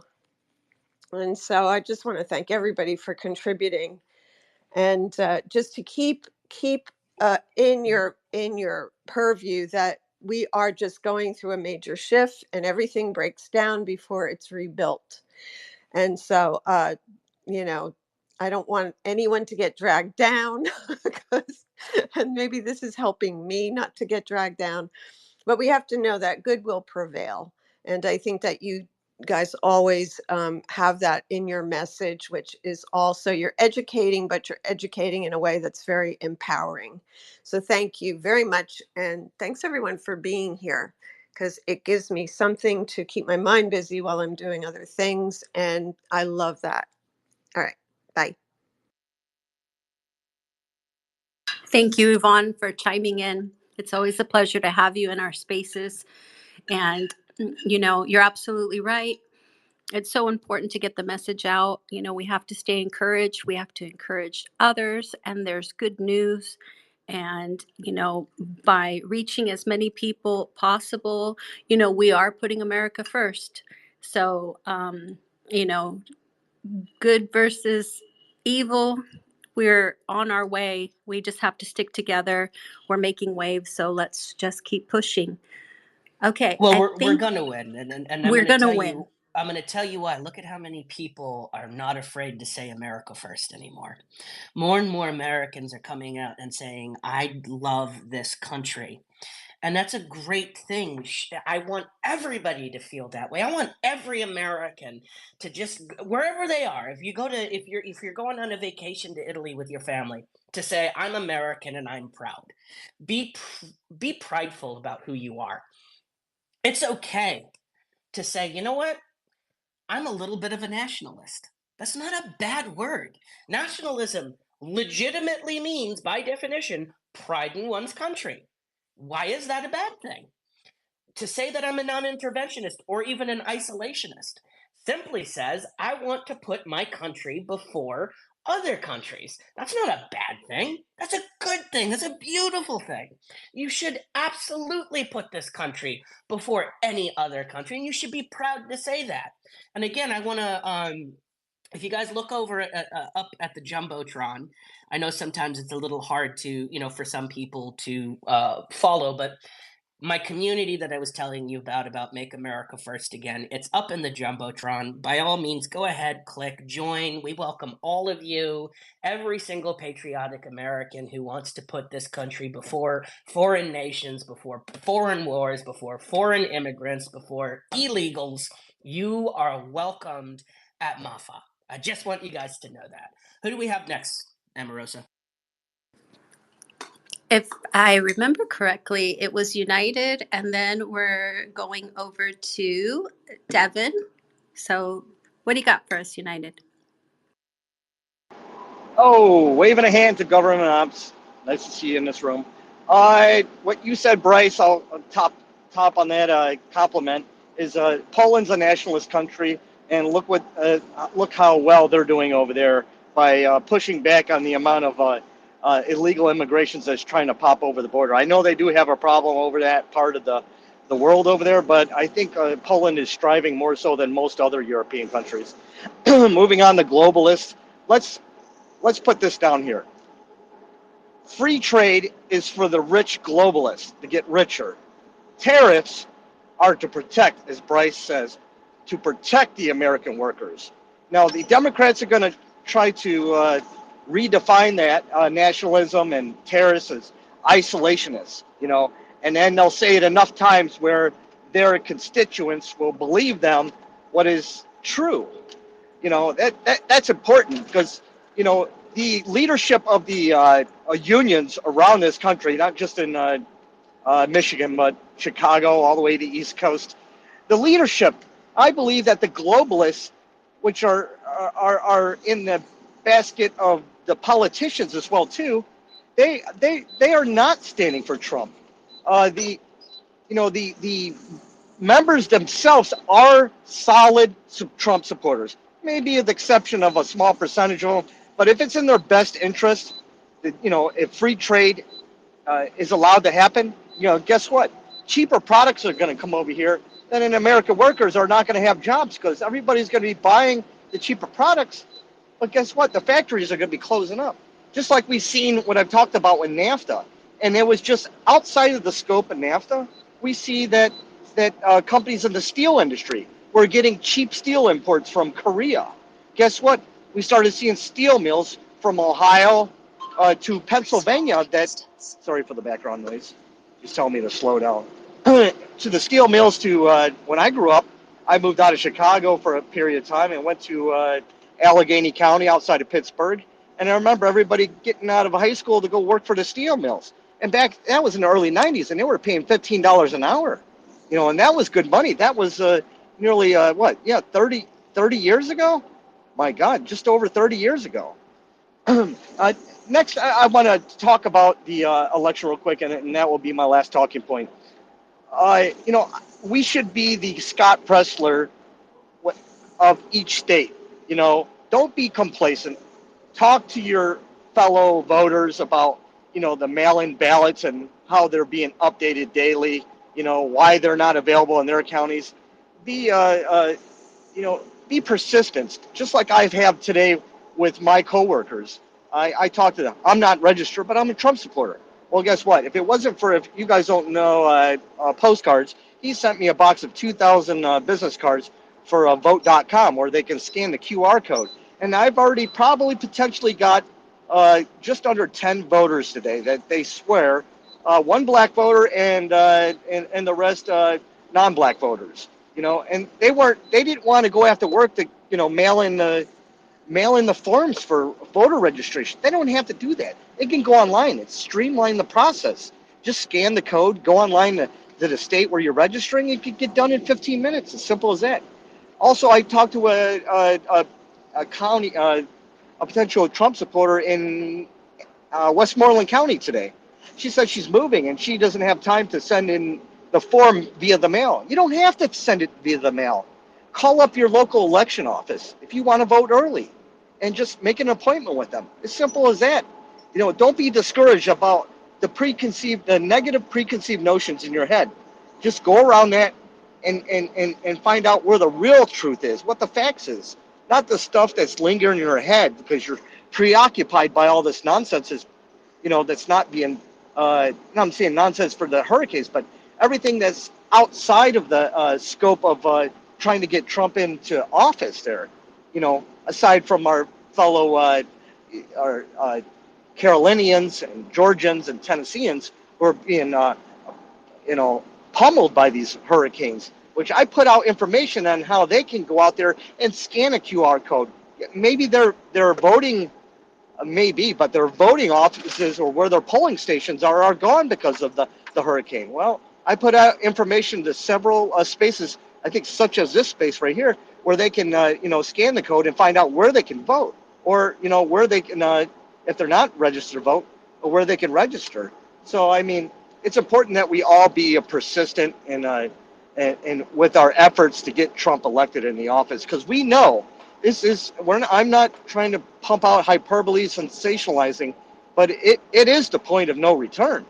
Because the Dems, if they get this election, just imagine how many more illegal / migrants that they will continue to pump over.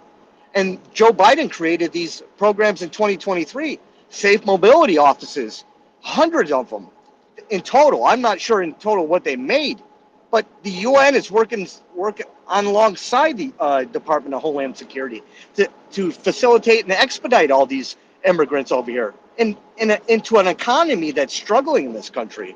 We have to push back. I'm not against immigration completely. Vetted, not excessive immigration. My wife spent a year and a half to wait for her visa. We got married in Pakistan. Guess what? She's an American citizen, and she's a strong Trump supporter. We were there down in January 6th, guys.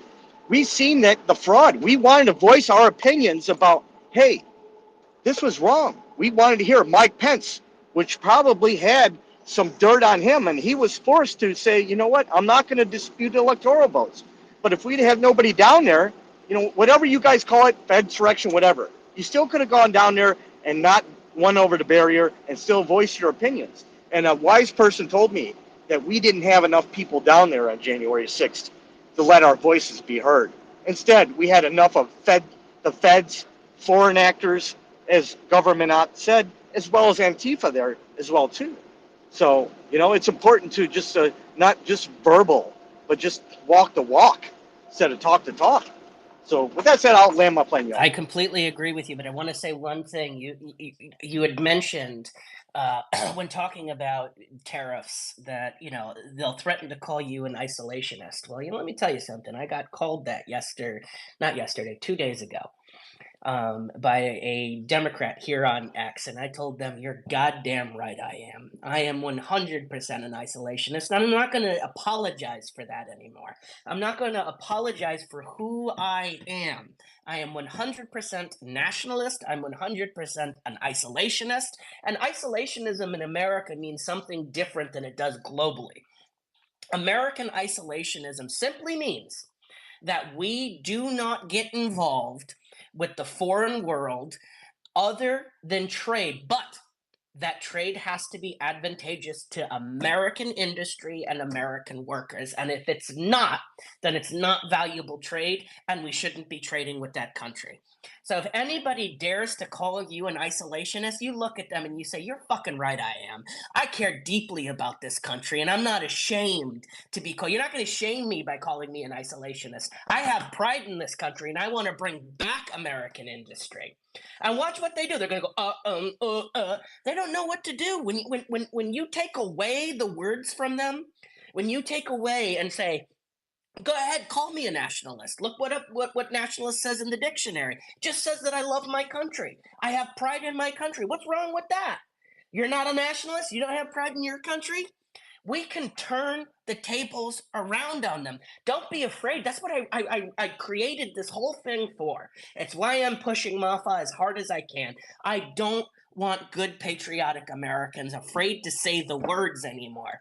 Say the words non-interventionist. Say the words nationalist. Say the words isolationist. Do not be bullied by these people anymore. Stand your ground and stand up for America. Amarosa, who do we have next? Real quick, I gotta say, Bryce, I just love when you just start tapping on your table like that, when you're going for MAFA like that. I just love it so much. I'm just letting you know. I know we're, miles apart, but I'm with you there in spirit. I'm tapping the table with you too. I'm pumped up. All right. So I'm trying to keep track, but I think we had Devin up next, and then Brian, and then we'll go to Lori, and then GovOps. Go ahead, Devin. Welcome to the stage. Hey, thanks for having me, guys. Yeah, it's really really good to be here. It's glad to see all you guys here. Yeah, let's make America first again. I mean, how do we do that? That's going to be a very very tough thing. It's not going to happen overnight, and we're going to see a lot of obstacles in that respect. I kind of want to touch base, I guess, a little bit with GovOps was talking about, getting into your lower base elections, and try to get to those, understand what you're voting for, because you might not be so familiar on the local elections as the federal elections, because they're not in your face. But they are just as important. I mean, you can win your entire your Congress, just by voting for your locals and stuff like that. So you want to do that if you want to get your A team in the White House. That's a big portion of that. I'm trying to remember everybody's conversations. Jeannie, ma'am, you are not a conspiracy theorist. You're just a conspiracist. That most of everything that you were talking about is 100% accurate. If you guys go check out my page, I've been posting it all morning, but they're doing some absolutely insane stuff to human beings. So in Florida, and I'll get to Florida, but in Florida, people are trying to drive away from the hurricane, and they're telling people not to get gas. There's no gas. Don't get gas. And there's like signs up, there's no gas. Well, I've got a video on my page and showing that there's a guy that just walked up to a pump, and he's like, the pumps are on. They're working. All you got to do is put your card information in and you can get gas. So they're selling a narrative to these people, and for what? It's crazy. So you want these people to get stuck and die? Like, is that what is it whoever be DeSantis, be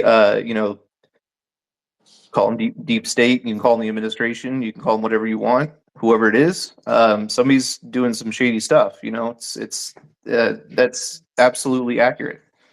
Was somebody speaking? I didn't. Okay. So yeah, that is 100% true. That is definitely going on.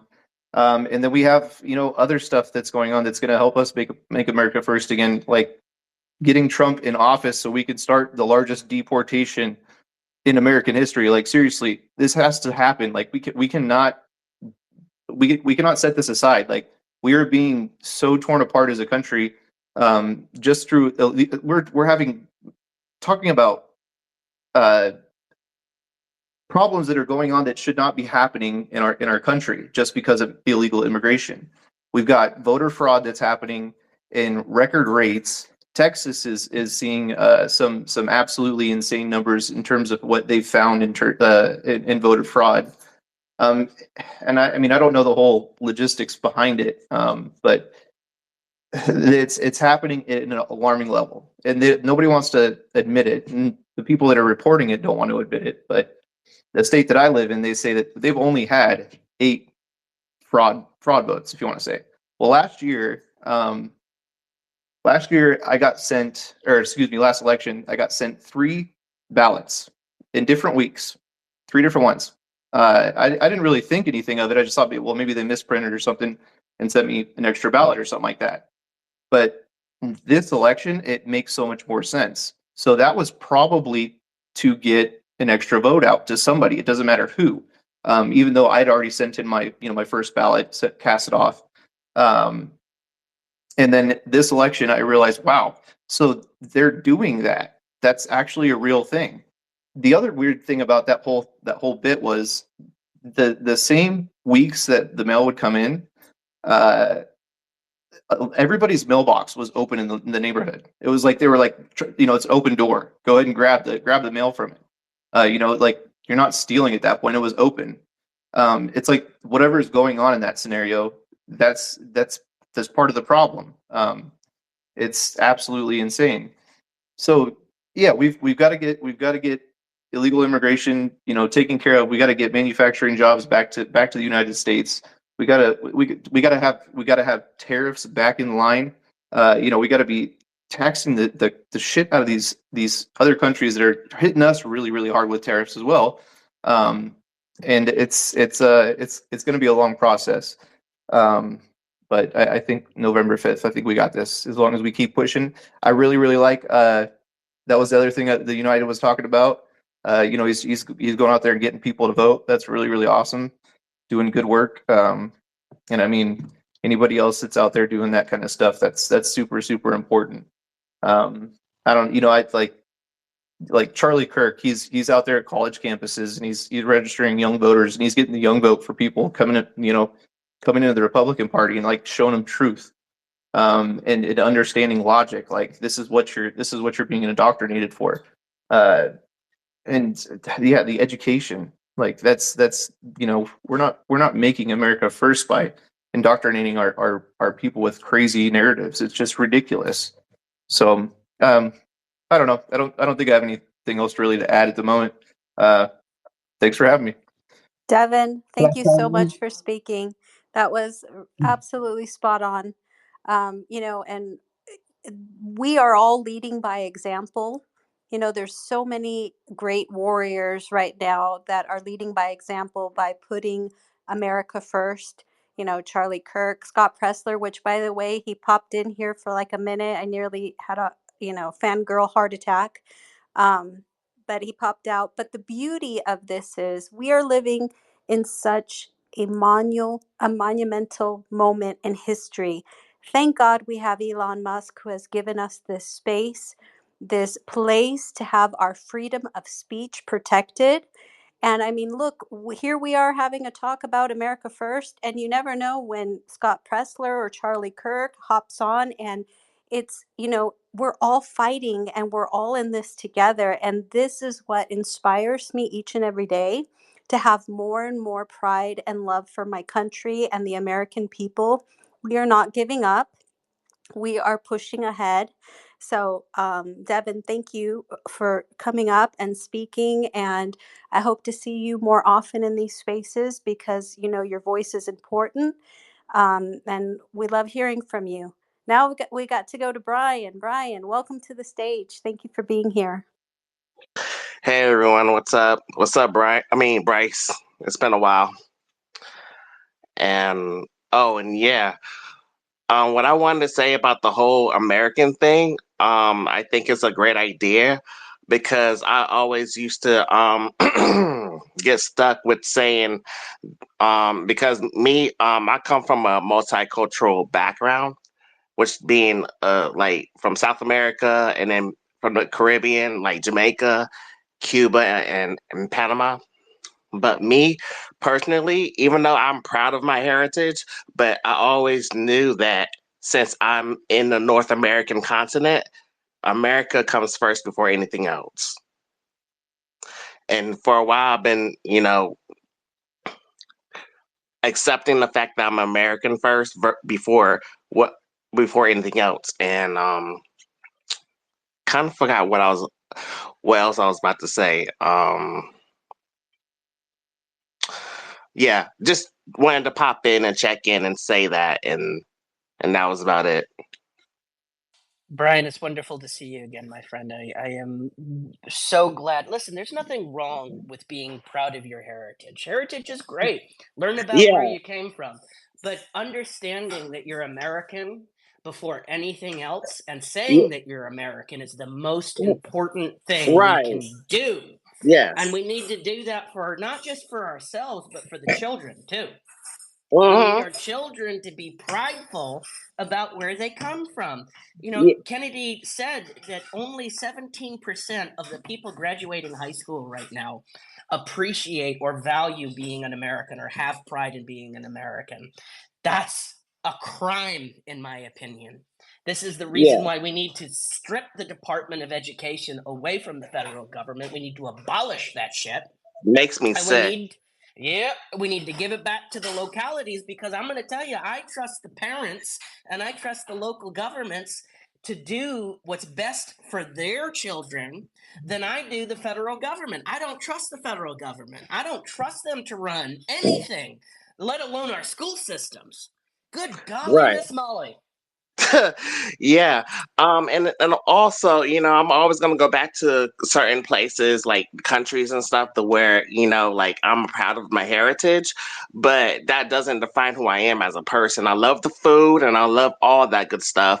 I love to like dance to the culture and everything. But when it comes to America, because I'm in within the continent of North America, America is what I am, not anything else.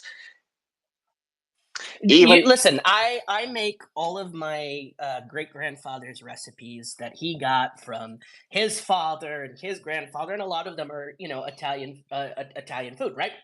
I right. make those recipes, but I remember my great grandfather saying that the greatest thing for him was to be an American citizen.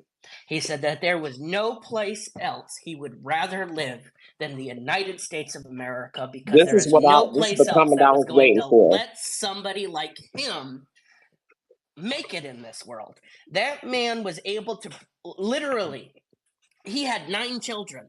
Could you imagine trying to afford 9 children right now? But he had Whew. 9 children. He put all of them through school. He got all of them an education if that's what they wanted to. And he did it because America gave him the opportunities that Italy sure as shit wasn't going to give him. And I love that. And it's funny because my parents, and I was born in one of the American islands in Jamaica, actually. And me being of mixed heritage as well, my parents wanted me to live in the United States. It's funny, but then again, they tried so hard to, force me to just have some kind of an accent, even though I have a little bit of an accent, but not, it's more like standardized English and stuff. And it's more like you bring me to United States just to say that I don't belong to like America in general. And with me having these conversations with my dad and my mom, they got to realize that you brought me into this country for a reason because you wanted me to be better, not just to bring me here just to just have me, you know, not be accepted in America in general. You know what I'm saying? No, I totally get it, man. Listen, the greatest thing that all of our ancestors did, regardless of where they came to this country for a reason.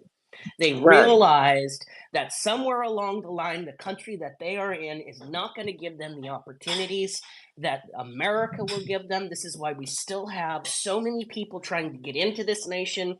People believe in the American dream. It's being right. stolen from us. The American dream is being stolen from us, and we need Oh, to tell that that's to a people. fact. But that's how, like, if we get, and I'm so glad that so many people have made it. If we start attacking the locals, our local elections, if we start electing the right people, getting the people that are America first in our local elections, then we can start making a huge difference in our federal elections. But it's got to start here at the locale, right? We got to get these America First politicians in as mayor. We got to get them in as state representatives. We got to get them in as state senators. We got to get them in as our Supreme Court justices for the states. We need to do everything that we can to make sure that America First policy, America First agenda is being met. And let me tell you something, if your politician or if your mayor is not America First, then you need to lead a recall against that mayor. If your senator isn't a America First senator, state senator, America First state rep, then you guys, it's up to us to lead a revolt against them. It's a peaceful revolution at the ballot box. We primary them. We primary anybody who puts this country last. Period. End of story. And can I add something? Uh, what's so important and why it's so important, even if you believe in America First and you've just been afraid to say it, Yes, um, that was me. I'm thankful that Brian, you've come up and said that. I know many people who have been called racist because they've said America first and they're black. For instance, Yeah, Laverne Spicer, me, I'm brown and she's stuff. been she's been called terrible things because she says America first, and there's nothing wrong with that. Yeah, And I didn't even think we of it as a racial thing at all. I'm no, just it's not even a racial thing. It's your country, it's your home. There's right, nothing wrong. We need to challenge the narrative by uniting and being fully proud that, what, this is our country. And what's sad is that, and my father told me this, bless his heart, he's in heaven. He came from Greece when he was very young. He was 17 years old, him and my mom, and they became American citizens. And, because they believed in the American dream and they raised us to be, this is your home. We didn't fight so hard, to come here. But he would tell me how absolutely sad it is that so many people aren't afraid to say they have pride and love America when they're not even originally born in America. Okay. But yet, what we're seeing now is these younger generations who have been completely brainwashed to hate their country, hate everything it stands for without even understanding why, just because it's been programmed into their minds that, we are this terrible country and this terrible nation. And, it's time to flip the script. It's time to get out and be proud of where you're from, what right. you call home, and who your neighbors are. And, going back to what Million from MAGA said, him being in North Carolina, that thing warms my heart to hear that, it's we the people that are coming together because we are putting America first by putting our people first to help one another. Could you imagine living in a country where all of us put America last? It would not be a place that we would want to call home. I mean, what would you even call that? So, it's really time to flip the narrative, be proud, and just, you know, show others that they can be proud too without being called a racist. It's absolutely ridiculous. It has nothing to do with race. It has everything to do with you are American, you were born here, and you know what? We have every reason to be proud and we have every reason to fight for our people. And damn it, I wish I was close to a table because I'd start banging the table I like love Bryce it. I does. love it. I love it. I love Well, that you would do that. there's a war in this country against America first, and it's never so more evident that when historians, and I say that very loosely because these are not historians, they're propagandist machines. But the real and they're putting people like Warren G. Harding. Let me ask you guys, for those of you who know who Harding is, just through a show of thumbs ups, how many have you heard that he was one of the worst presidents that we ever had? Just through some thumbs ups. Just give me some thumbs up. Did you guys hear that Warren G. Harding was a terrible president? Wow. Okay, I'm seeing some. All right, there we go. Maybe there's a delay. Here's the thing. Warren G. Harding, every single year of his presidency, balanced the budget, paid down the national debt, brought the federal budget down, decreased the federal budget, and gave us surpluses. He did this while having the highest tariffs of any other president next to Calvin Coolidge, his vice president. How was he able to have one of the most successful economies ever and be the only president, one of the only presidents to every year that he was president have a surplus? And Calvin Coolidge the same way. But we don't hear about those two, do we? We hear Calvin Coolidge was a mediocre president, and Warren G. Harding was terrible. He was corrupt. He was all of these things. They lied to our faces because these were the two most successful America First presidents who led with America First, who made sure that the American industry was not burdened by immigration.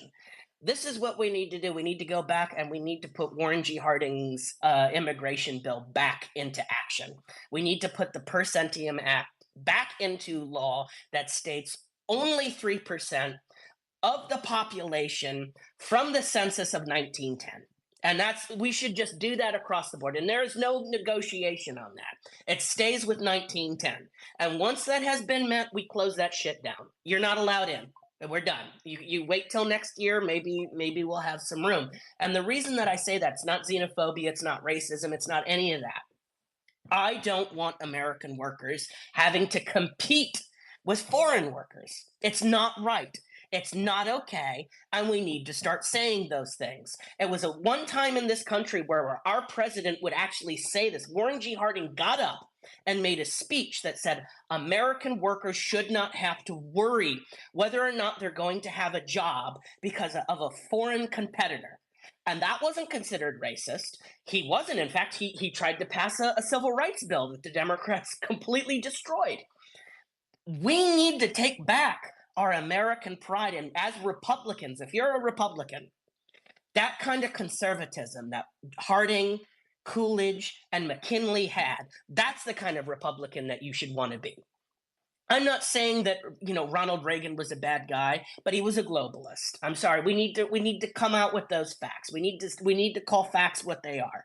He pushed this country more towards globalization than any other president, and he spent way too much money.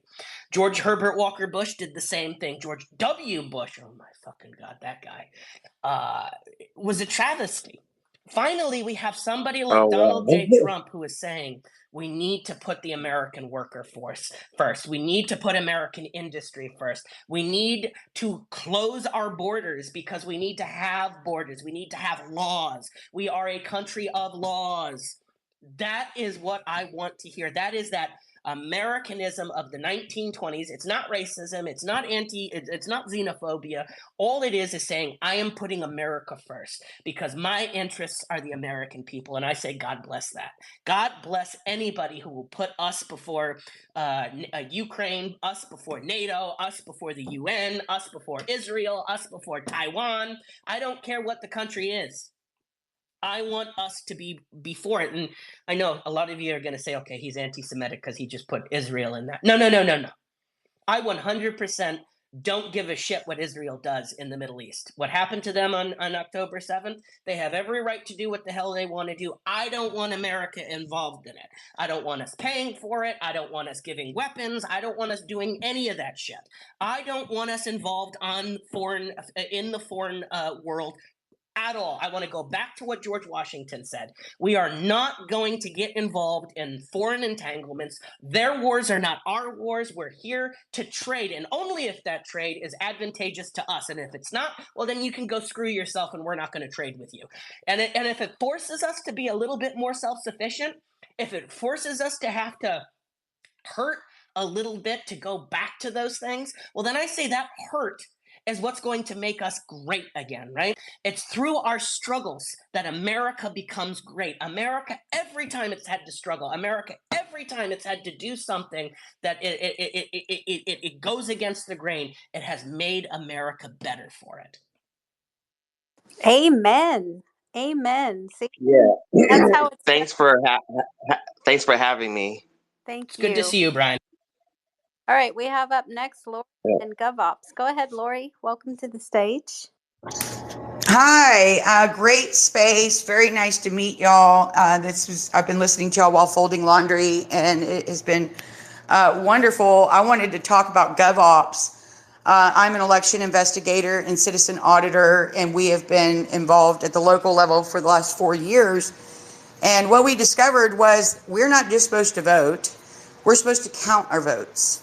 And the system that we had before the electronic election systems were adopted was a people-powered election precinct-based system where this is what our parties were for, where we would elect election precinct chairs from the Republican, the Democrat, the Libertarian Party, and they would become the presiding judges in our primary elections.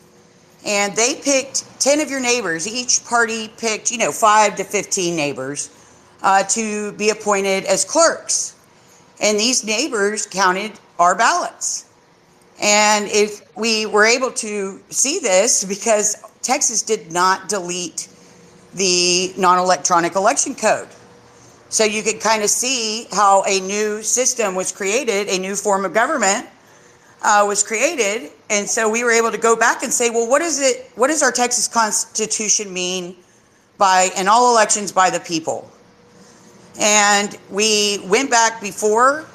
Some of the counties in Texas have not adopted the full electronic election systems. And we were able to see that these presiding judges, your election precinct chairs from each party, had all this power. They took on the power of a Black Road District judge on election day, and the ballots stayed in their possession from the morning that they received them until they certified the final number that evening.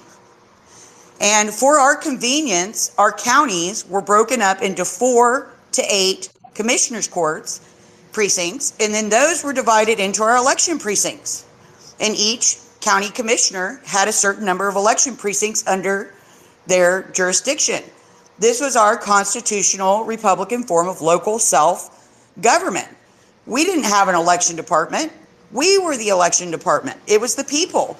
And it was our neighbors. This is how we trusted the election result, because if they cheated, they're going to have to come back and live with you, right?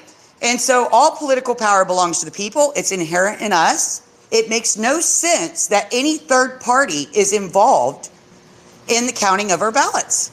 None. And they did it slowly over time. You see, whether it was intentionally, accidentally, for profit, that's like best case scenario. They created an alternate form of government that was of, by, and for the benefit of the government. And so in my county, we've gotten outside, pulled the voter outside this election precinct since 2012. And we use vote centers, and the county chairs kept all the election precinct chair empty. So there was nobody knocking on the door, the 2,000 registered voters in each election precinct, and it was kept small for the convenience of the people to count our ballots. And all of a sudden, nobody has anybody knocking on their door anymore, telling them about the upcoming election, asking them if they want to participate in the process, in the party, and they just kept them empty. 44% across Texas are empty, and even less in the Democrat Party. And so after your primary, all you and your neighbors came together.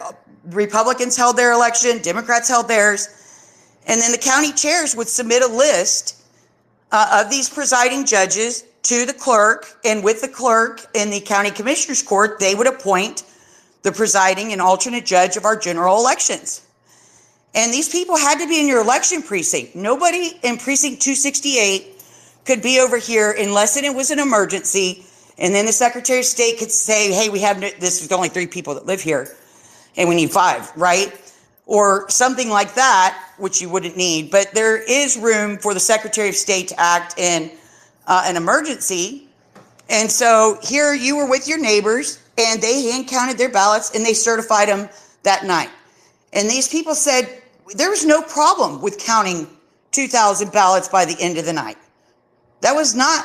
This is not why the machines, that we're not even getting our results that night.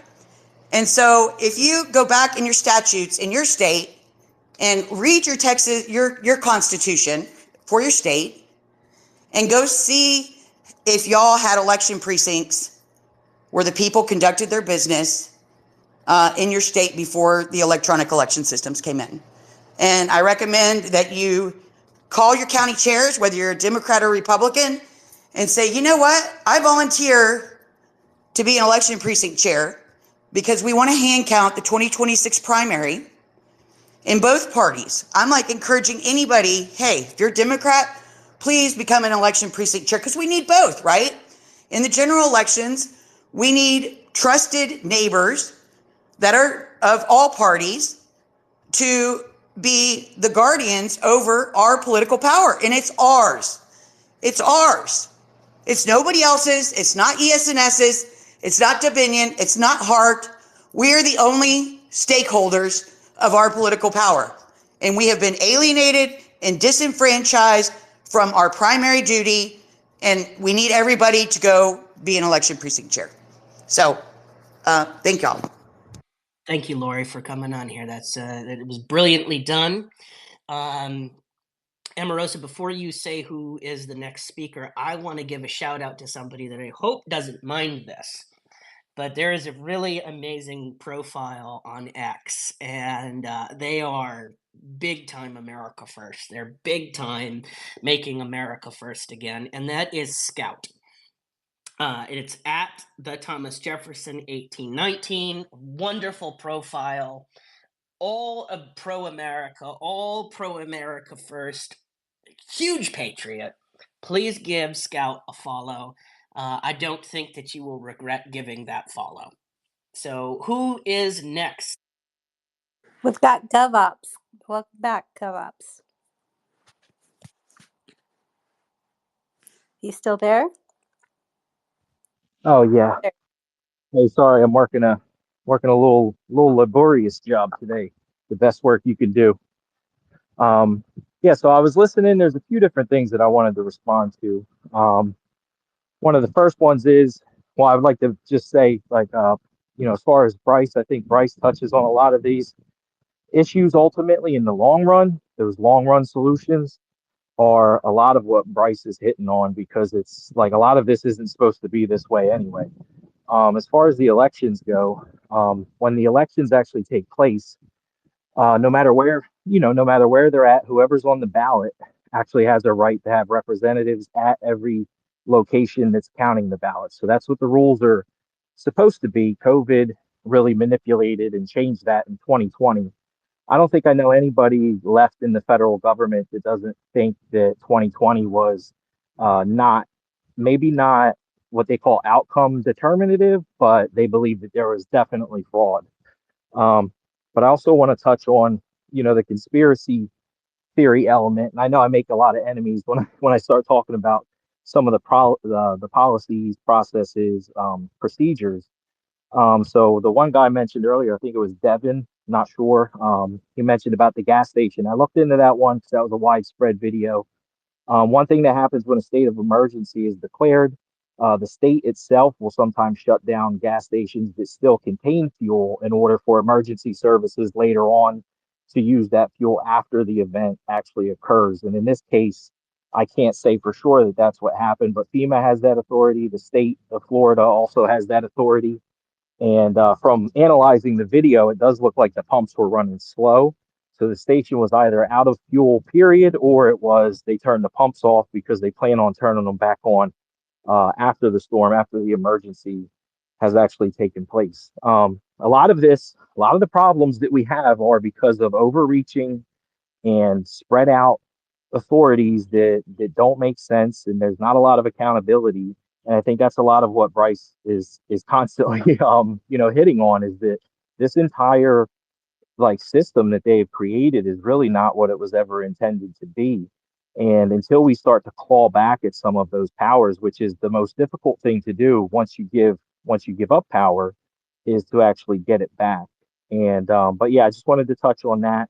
And also, if anybody has anything that they want to either DM me or post to my page that has to do with any, if you think that there's a federal agency or a federal employee that has committed a crime and you're not willing to submit it, you're not willing to actually go through the steps to handle it, handle it, through the proper channels for whatever reason, whether you be afraid or whatever, just send it to me. I'll look at it. If I think it's worthwhile, I'll send it in on, won't even mention your name, won't even mention where I got it from.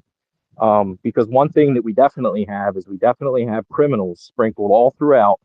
I mean, this isn't just federal government, this is everywhere. And sometimes they don't even know they're criminals. Sometimes they're just following orders, right? Which we all love that one because we know how well that goes. And but sometimes the biggest problem is what I've noticed from the inside is that a lot of the complaints that people have, they don't actually voice them in a way that can actually be addressed.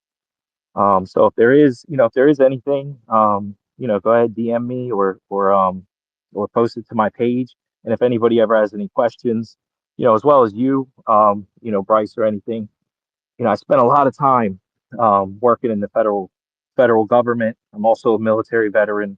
I understand how things are supposed to work. And I think Bryce touches a lot on like the old ways and why they did it. It's that we've actually gotten to this point because they violated so many of the tenets that were supposed to have been followed in the first place. And they come up with a million reasons as to why they're doing it.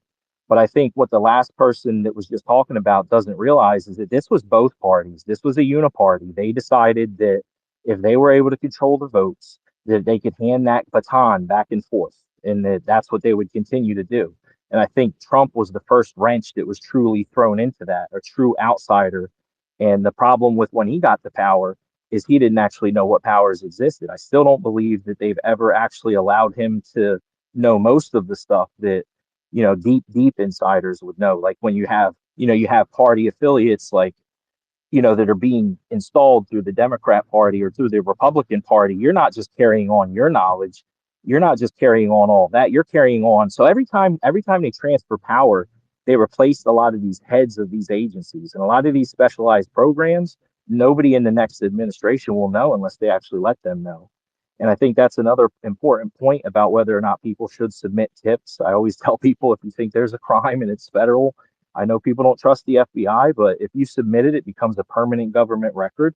And then that record is not allowed to be destroyed. If someone does destroy it, then that's one of those mechanisms for safety and assurance. And I've noticed, like I said, from working on the insides, a lot of people don't bother. They'll say it on X, they'll say it everywhere else, but they won't actually submit it to their county sheriff, their state police, their federal law enforcement office for their region. But yeah, I'd like to hear what Bryce has to say. And yeah, thanks again for letting me speak. All I've got to say to that is when asked what kind of a government we were given, Ben Franklin said, a republic if you can keep it. And we sure as shit didn't keep that republic. What we have today is a horribly bastardized version of what was given to us by our founding fathers. And in fact, I think that if we brought back our founding fathers and they could see the state of America, they would be so offended by what we did to this nation and what we allowed to happen to this nation. I mean, guys, for serious sake, we fought a fucking war, a revolutionary war over 2% tax on tea. Do you think George Washington would come back to this country and go, wow, guys, look at all of the wonderful things that you've done? You've managed to make water cost something that was fucking free back then. We've now put it in a little bottle and we tax you for that shit. He would look at us and go, what the fuck is wrong with you? Did you not see the Constitution that we gave you? Did you not like the Bill of Rights that we gave you? Do you just like throwing your rights to whoever is in power? And we have Dick Cheney, honestly, to thank for the situation that we're in right now. That man worked around the federal government to put the power into the executive branch so that the executive branch could not get checked by the legislative branch, and the legislative branch couldn't get checked by the judicial branch. We have been fucked by the very people who are sworn to defend our Constitution. And honestly, I think that that is grounds not only for impeachment, but that's grounds for you being labeled as a traitor. If you put your hand on the Bible and you swear to uphold the Constitution and then you work to circumvent the Constitution, you are an enemy of the Republic. You are an enemy of America and you deserve to be in prison. And the fact that Liz Cheney, the fact that Dick Cheney get to walk free, get to be free people, is disgusting and makes me sick. The Democrats can have them.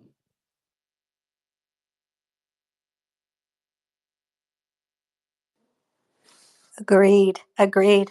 Let's see, we had Jeannie up next and then Boiler. Go ahead, Jeannie. Yes, I'm not sure you can hear me. I have a speaker on now. Can you hear me? Yeah, we can hear you. Okay, good. Yeah, I, I'm, I already mentioned I'm over the age of 70, so I'm not very high tech. I just recently, because of what I heard from Trump, I recently invested in some crypto, and I just wanted to ask people that have more knowledge about this than I do. what about having a voting system that is connected to a blockchain, just like crypto? With crypto, people are trusting crypto and they're using an ID system.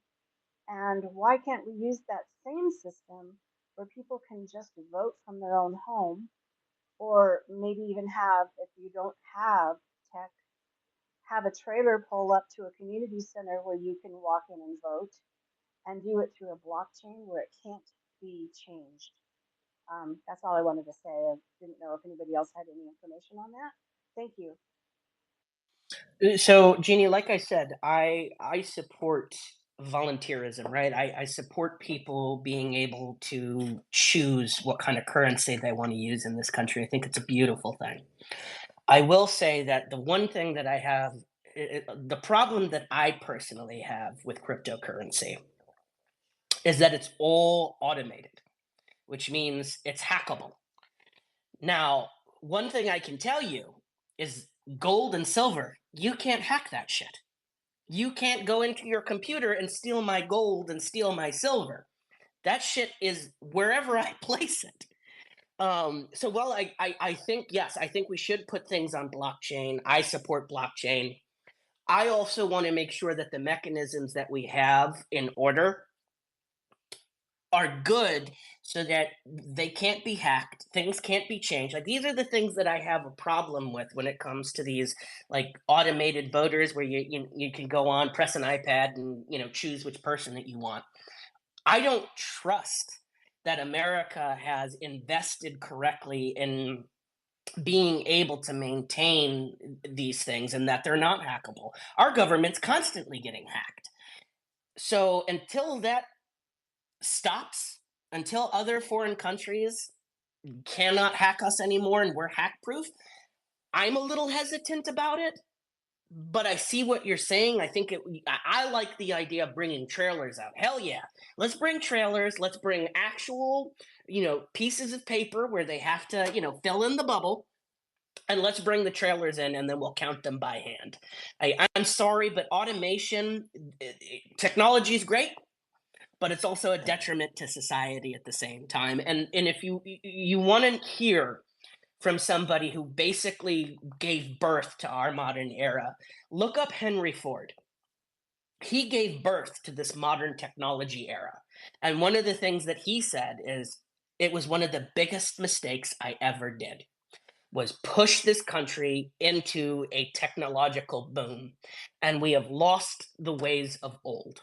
So again, as you've heard from GovOps, I tend to be a little old school. I tend to favor old school ways of doing things, simply because it's the American way to do things, and I don't trust the Biden administration to regulate our voting machines.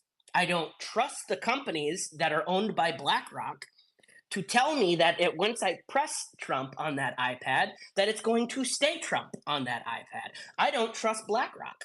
I don't trust Vanguard, and I don't trust State Street. And if they have anything, by the way, they are involved in Dominion, people, look it up.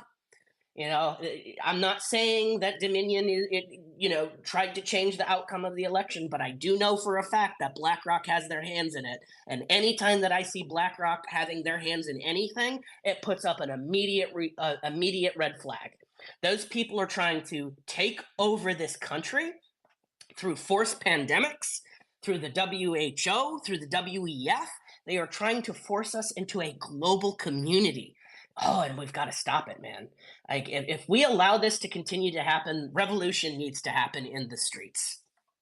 Can I say one more thing really quick? Hell yeah, you can say one more thing, Devin. So I'm sorry, and I don't want to get in somebody else's way either. But BlackRock, we had 2 attempted assassinations on Donald Trump. 2 attempted assassinations. Both of those people were involved in BlackRock. Just let that sink in for a moment. That's all I want to say. Yup, and guess where that young man happened to be? That storage facility that he took the shots at the president. Guess who owns that storage facility? Vanguard. At some point we got to put 2 and 2 together and realize that the deep state, if you want to call it that, It's just simply BlackRock, Vanguard, and State Street. They're trying to take over everything. It's globalists trying to take over this country and turn it into a global community, and we've got to stop it. We've got to do everything in our power to push back against this globalization that is happening throughout the world. I think Israel's cool. I think the people in Israel, I think the people in Taiwan are awesome. I think the people in Ukraine are awesome. But I don't want to be the arbiter of their safety. I don't want to be the arbiter of what they do. I don't want to be the arbiter of their currency. And you know what, honestly? I don't want to be a global, I don't want to be a part of the global community. I want to be a part of the American community. I want to be an American, and I want to have pride in America. And I want to say it to every single person that I am an American, and at least when I live here, I know that my interests are the only thing my president cares about. And we can't say that right now, people. We cannot say it under this current administration that Kamala Harris and Biden care about the American people, because if they did, they'd show up the minute that hurricane devastated North Carolina, the minute that hurricane devastated Tennessee. They didn't show up, but Trump did. Tulsi Gabbard did. J.D. Vance did. Notice the people that stood with Trump are the people that are showing up. That's all I'm going to say. Who's next, Amorosa?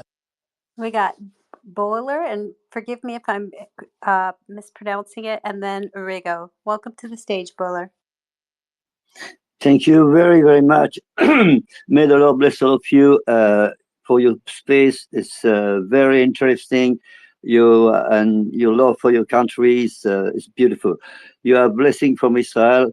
Even if I am not an U.S. citizen, I think that your forefathers give you one of the best piece of legislature that was written. Your Constitution and your Bill of Rights. And you have to take back your country. And may the Lord bless the President Trump that the election would not be stalled, by means of tornadoes, fabricated tornadoes, or something like that. But I think the true reason from President Trump have succeeded is because he was thinking very well. Country is like a big society, and a big company. If you in a big company, you have to see what's work and what's didn't work. So the idea of make a big drain in all federal agency is the first steps to take your country back. That's the first step. That's for sure, And it's to be government from the people to the people by the people. So, and by now it's not that. The first thing you have to do is disband all fucking letter agency that didn't work for United States. They have to give back their badge and their arms, and waiting for the trial to see if they are traitors or not. And that's the first thing to do. Because if you lose those elections, my dear friends, I'm very sorry, but I think your country is done. Or you have by a civil war. It will be. It's so crazy. I saw from the inside, and the destruction of your country began with Obama. He did that everything to take to give the executive power. He authorized to make propaganda for their own people. He did a lot of damage. He wanted to change the America from within. He did that. He said that. He did that, and Trump came, and that was not. He didn't have time to finish. If Hillary was there, you will be already a communist. But Trump changed that, and by now I saw so much people that have opened their eyes. I have a good hope for if the election is not stolen, if it was paper in one day, Trump will be 80% of the vote, But I pray the Lord that it will not be stolen for something. And thank you for your work, and may the Lord bless all of you. Thank you so much for coming on here, and God bless you and everything that's going on in your country. I pray for your safety, and I pray for the safety of your people. I want to make it clear that, just because I want America to stay out of all foreign affairs does not mean that I don't support the things that you're doing. I think that you have every right to do what you're doing. You have every right to demand safety. And however that has to happen, that needs to happen. But you nailed the head. You nailed the hammer on the head. OPEC is dangerous. And do you want to know something about OPEC? And we don't talk about this, but one of the reasons that we started pushing towards foreign oil was because we were afraid that they were going to attack us, that they were going to attack our shipping lines, that they were going to attack us, our trade routes, all of those things. Well, let me tell you something.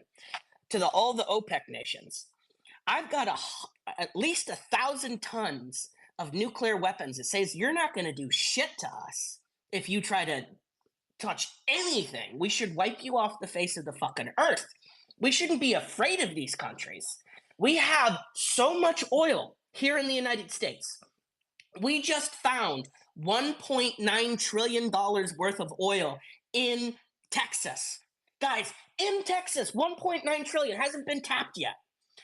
Imagine what we could be doing right now if we tapped into that oil reserve and started pumping and producing all of the oil here. Imagine what the cost for our oil would be. But no, instead, we have to bow down to the OPEC nations, and we have to allow them to determine what the cost of our gas is going to be, because we're afraid about what they're going to do to our. Fuck that. We are never afraid for what anybody should do to our economy. What it really happened was globalists took over our government, got a little taste of the money, that little bit of, because this is what Saudi Arabia likes to do. They like to toss their money around, and they bought our American politicians, particularly from the Democratic Party.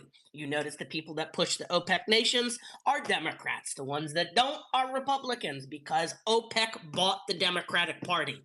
We have the oil here. We have the energy here. We can do it here, but we don't. We kowtow to Saudi Arabia. We kowtow to Iraq. We kowtow to Iran. And I need to ask why. Why are we kowtowing to these people? They don't like us. They don't believe in Americanism. They don't believe in democracy. They see us as a threat. Well, fuck them. And I'm sorry to say that. I know people, you guys get really offended by my 4-letter words, but it needs to be said. We need to start thinking in those terms. We need to say fuck the OPEC nations. And we need to tell Saudi Arabia, you come after us, I've got enough tonnage to end you. You will not, there will be no Saudi Arabian left on your peninsula if you dare come after us again. Those are the kinds of things that we need to start doing. You say that we can't, if we become an isolationist country, we won't protect our country. Do you know what isolationists believe? And then I'm going to give it over to Amarosa. Isolationists believe that we should shut down 80% of our military bases overseas and open new military bases along our southern border, along our northern border, brand new naval facilities along the Pacific border, and brand new naval facilities along the Atlantic border. Make our shit so impenetrable that nobody can touch us. And if they want to threaten us, then we start sending them the bombs that America is known for. We show the world that we're not going to be bullied. We're not going to be told what to do. And if they fuck with us, we're going to fuck back, and we're going to do it way, way better than they can do to us.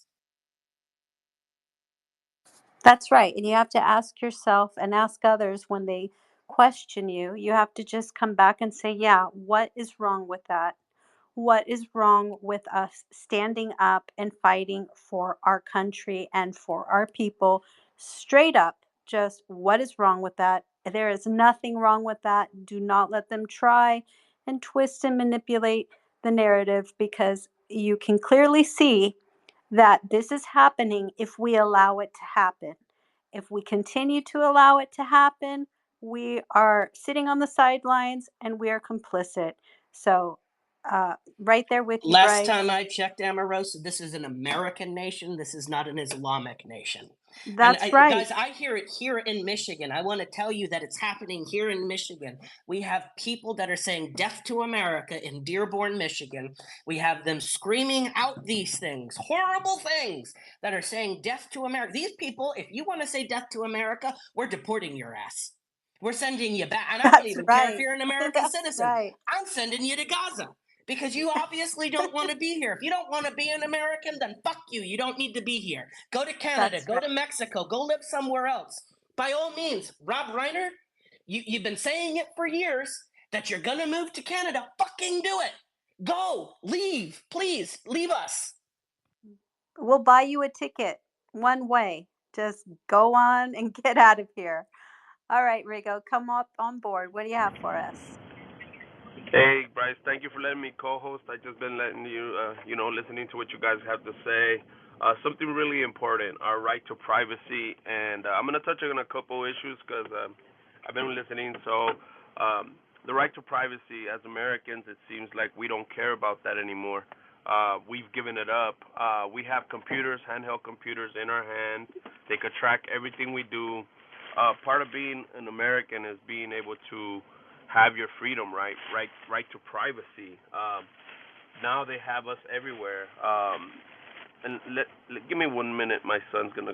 Yeah, there you go. Well, give me a second.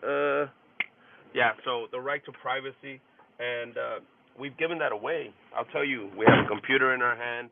Our cars also have computers in them that they could track us everywhere we go. We've gone away from that freedom that we used to enjoy, and technology is great. It's a great thing. I understand, but with the Patriot Act, they've overreached. I think they've overreached, and as Americans, the new generation of kids and stuff growing up don't know what it means to actually be free. Um, from their devices or from being tracked. Everything we do is tracked. From buying something at the store, they find out what it is, what you're buying. Oh, look, this guy buys a pint of alcohol a week, or this gal buys this medicine. Everything is being tracked. So technology, on that part where Bright said that we don't trust machines for voting and all that, and in the right to privacy, I agree with that. So technology is a big part. Another thing, the who is funding these wars, Bryce? I mean, when we think about it, BlackRock and them have to be behind it, right? The Democrats are pushing the electric vehicles. Those are just computers riding on wheels. They have everything about them tells them what you're doing in that car, what music you're listening to, where the car is going, possibly listening on your conversations. And then I know it's a little bit of a conspiracy, but think about it. Right to privacy again is being invaded, and then we go to touch on the part of who's funding these wars. Who profits if there's a war in the Middle East? What happens when there's a war in the Middle East? Gas goes up, right? Bryce touched on, we just found a bunch of oil in the United States. Who's the one pushing the electric cars? The Democrats. They want every car, like in California, they want all cars that are sold after 2030 to be electric. I don't think that's going to happen. That's crazy. I like what Trump has to do, what wants to do, drill, baby, drill. Let's get the oil out of our own natural resources here in the United States. America first. And electric cars are great, but the cost of them is the lithium. And the lithium that's implanted in the earth is few and far space parts in the United States. I know there's one in North Carolina after this hurricane. We all talked about it. There's also a very large one right there located in the northern part of Mexico that we're actually in trade talks with Mexico to go in and start mining that. And while technology is great, it steals something from us, which is the freedom to be whoever we want, where we want, not letting the government know every single last thing we do. This, to me, is a form of control, a control to people by giving the government all the information possible on what each individual is doing. And again, to me, it stretches back to the Patriot Act. I think it needs to be looked at again because I can't condone the government knowing everything except for possibly even when I go use the restroom. Just think about that. So that's a huge thing.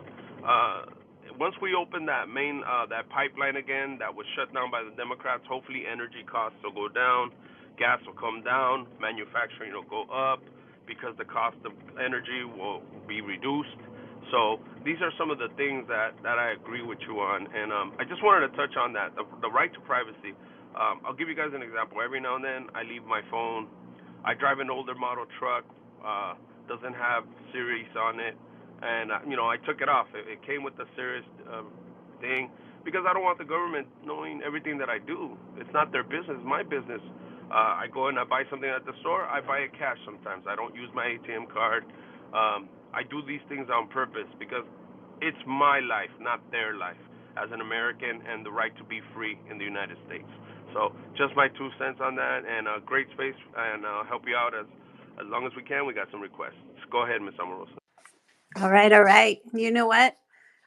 I kind of got freaked out because for a moment there, I almost went running to go to use the restroom. And then you said that, and I'm like, no, no, no. I'm going to wait on that just for a while. Okay, we got Nancy up next. Come on forward, Nancy. Hi, guys. One of the things I wanted to mention is about, like, we've got Clapper. I don't know if you all caught it back when, years ago. He was, he lied to Congress. He testified that no, they weren't collecting more information on us, on Americans. No, that was only foreigners. And it was proven that he lied. So that guy is not in prison, and he should be in prison. I mean, and he's works for one of the big media companies, right? And he's still getting retirement from the government. This is James Clapper, and are the Republicans allowed that to happen? Why did they allow it? Why is he still not in prison? I mean, he lied, and he was went against our Constitution by collecting this information, putting it in a database of American citizens. That has got to stop, and we've got to quit letting them do this. We should be outraged. We should be calling them every day on things like that, at the very least. The other thing is, like, long before these three companies existed, this push to globalism has been happening. So I don't know if all the bad guys got in there and they own those companies or not. This has been going on a long time. My understanding of, well, I mentioned the Patriot Act. They tried to push that forward under a different name after the Oklahoma City bombing, and it was back then people knew more, of course, and they were horrified, and they were going, no, no, no, no, no, no, no, and they pushed back on them. But that's when they started going after the militia and infiltrated it every which way they possibly could, because there used to be real active militia everywhere. And so they kept that legislation there since the Oklahoma City bombing, and we're looking for an opportunity to get it passed. And that's what we saw with the Patriot Act. Do you think that they had something that was like how many feet tall, all developed after 9/11? No, it's been sitting there for decades. And they've been trying to look for an opportunity to pass it through. And yes, it is horrible. And far too many people, I remember screaming about it at the time. If I screamed about it to Republicans, they were like, oh, yeah, but it was okay because it was happening under Bush. I'm like, well, what are you going to do if Hillary gets it next time? Oh, we'll deal with that then. Then it'll be too late. Far too many people vote straight ticket, whatever one side does, so-called side, it's all fine. We have got to stop that. It's about the individual, and we've got to stop that happening, because it's not all Democrats bad, all Republicans good. Right now, I'd say all Democrats bad because it's become full-fledged communist, but doesn't mean all Republicans are good either. And we've got to judge them, and we've got to get good people in there, and that's going to mean us running, because we can't wait for a good one to come along that wants to be a lifetime, public, so-called public servant. And that's such a misnomer anymore. I think we're going to have to run ourselves. One thing about Saudi Arabia I wanted to ask, it was always my understanding, it could be wrong, that Nixon had made an arrangement with them about the petrodollar, about Saudi Arabia, that as long as they only accepted US dollars for OPEC oil, that they would protect Saudi Arabia, which would explain why we never go after Saudi Arabia for the things that they do. That was my understanding, and because that keeps our world's reserve currency going, and the way the Federal Reserve has just created money out of freaking thin air after we became fiat currency, we have nothing to back it up with. That And if we lose that, we're sunk. And we're very close to losing that with BRICS, the BRICS. So that was always my We understanding. already I could be lost it. wrong. We already lost it, Nancy. They are they announced that they are no longer going to be using the petrodollar. They are going to be using China's currency and the ruble as well. Okay. So that's gone out. That's gone out. And Nixon, and his glorious globalist ingenuity that he had, one of the reasons why we picked Saudi Arabia was we thought that Saudi Arabia was the one that could stabilize that region the best and stabilize. They have not. Either way, we have enough petro in Texas. We have enough petro in North Dakota. We have enough petro in Alaska that we can be, for the next 100,000 years, be energy independent from the people over in the Middle East, known as OPEC. We should not, under any circumstance, support the import of oil when we have so much of it here. Bryce, And to your I point wouldn't. on Vanguard, just so you know, the CEO of Vanguard has been around since the 1960s. This all started with Vanguard. Vanguard has been trying to, create this form of government for a very long time. And in the 1970s, Vanguard got a help from a guy named Larry Fink, who I don't know if you guys know, but he is the CEO of BlackRock. Now, why is he important? Well, during our financial collapse under Barack Obama ceded all of the banking industry to Larry Fink. He gave him complete control of the banking industry when banks were collapsing. Then, when Joe Biden became president, Joe Biden put Larry Fink as an advisor to the Federal Reserve. This is the first time that's ever happened, just some random ass person being put onto the Federal Reserve.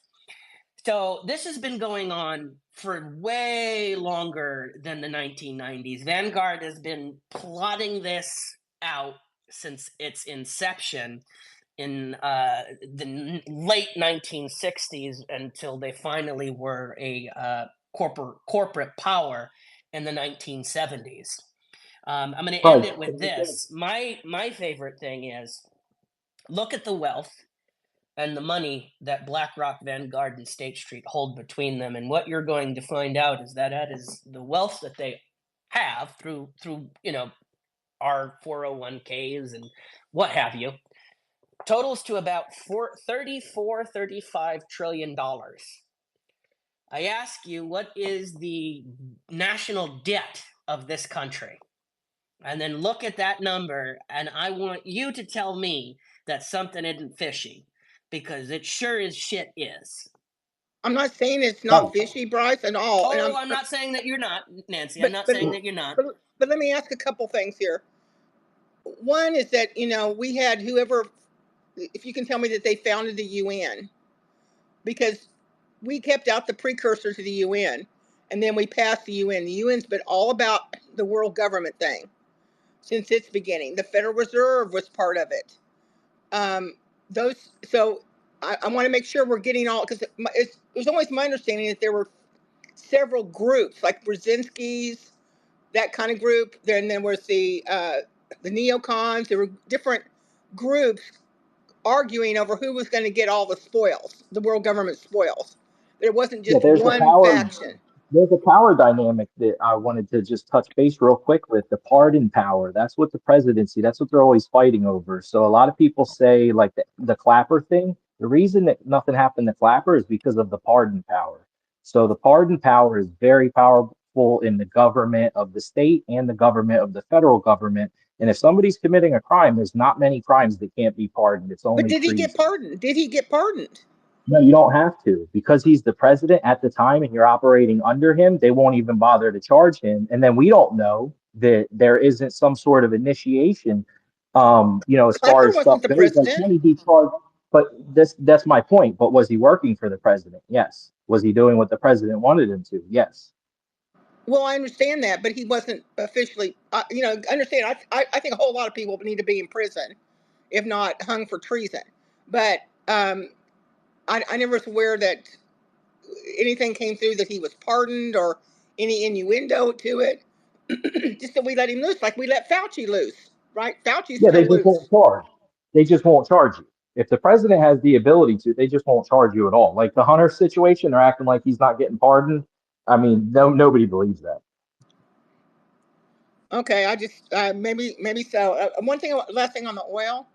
It's my understanding, and I'm an oil brat, so um, my father's been dead many years, but he was a real inventor or pioneer in the whole thing. Was that very patriotic though? Uh, was that we sell on the world market, so even if the oil is coming out of our land, um, it's still going to be sold according to the world market. Doesn't mean it's all going to be kept in the U.S. So that's something we'd have to look at. Yes, you're 100% right. We do sell our oil and some of our reserves overseas. But under the Obama and the Biden administration, basically an oil company has to go to get the rights to drill. And what Biden and Obama did was basically limit the amount of people that could drill, like next to nothing. So one of the reasons why we are still running on reserves is because of bad policies through these types of globalist presidents who don't want to drill baby drill. They want to import most of our oil and sell a lot of our oil. But they're not selling the oil that that's coming out of the ground right now. They're selling reserves. Everything that we do is on reserves. And either way, we shouldn't be selling our oil to foreign governments. We shouldn't be importing oil. American oil should go to Americans, and that's it. It should only go into our pump.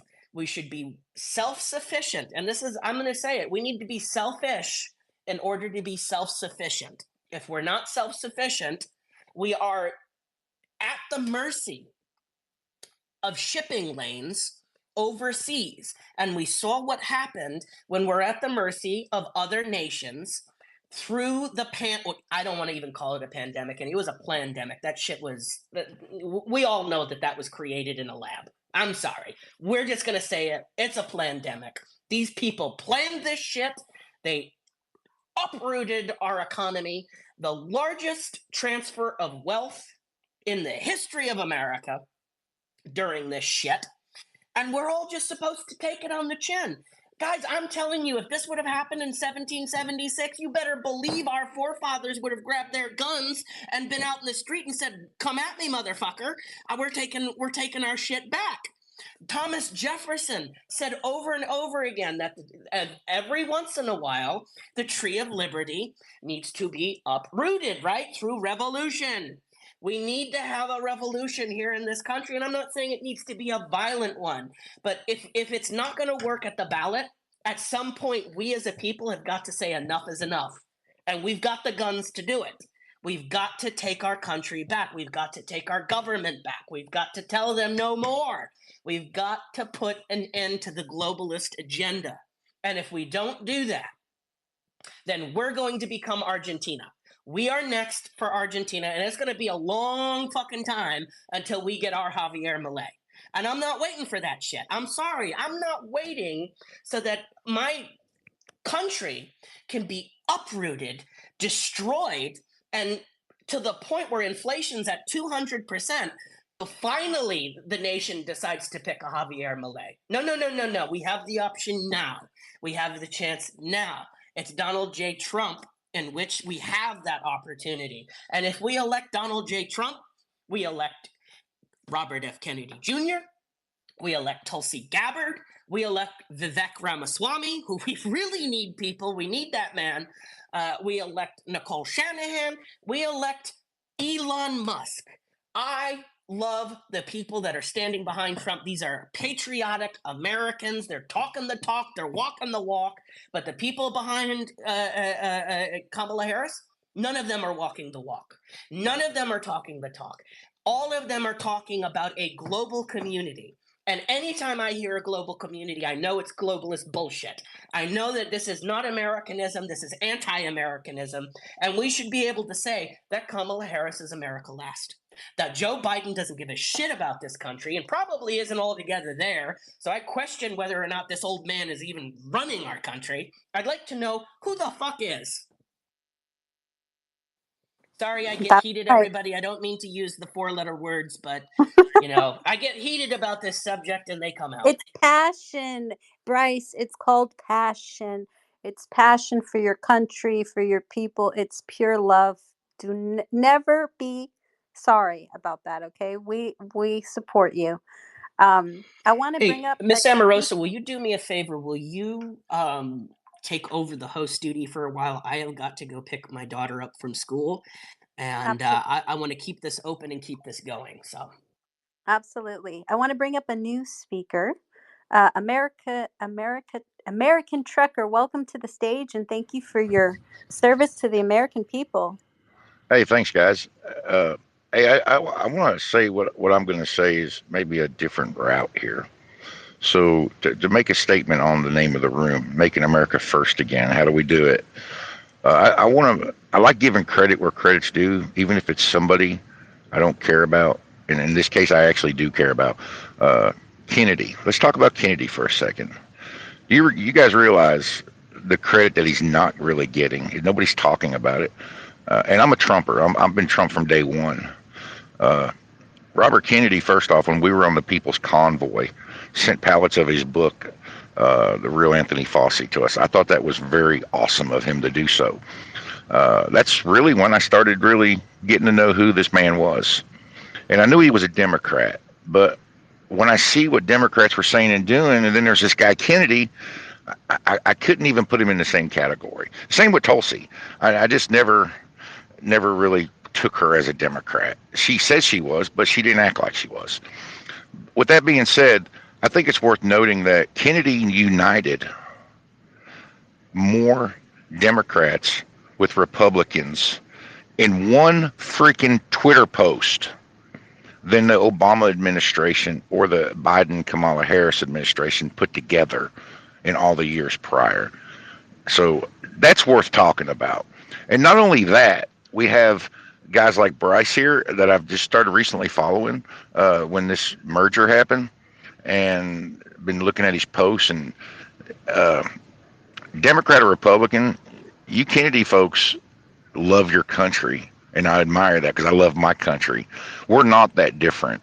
So with that being said, I just want to welcome everybody to the mega party. And, this is what needs to be done now. After this is done and over with, we could still be friends. We're probably gonna have different ideas, and we're not going to agree on everything, and that's okay. We could still be friends and put our country first. That's what elections are all about. What's good for the putting the people first.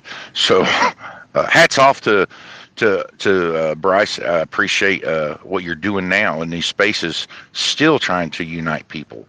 So I just wanted to give you a big shout out, man. Retweeted the post, and I hope everybody in here is following Bryce and then the co-host for.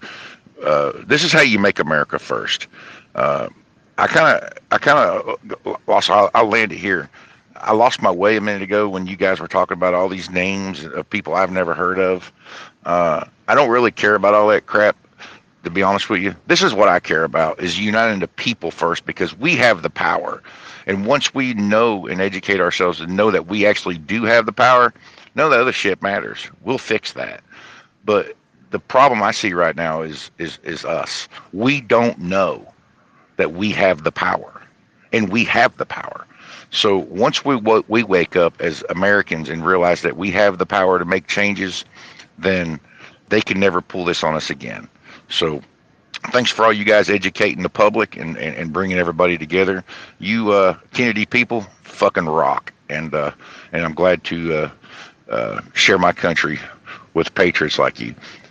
That's all I Thank got. you are my new favorite person to follow. I'm following you right now. I couldn't agree with you more. Absolutely.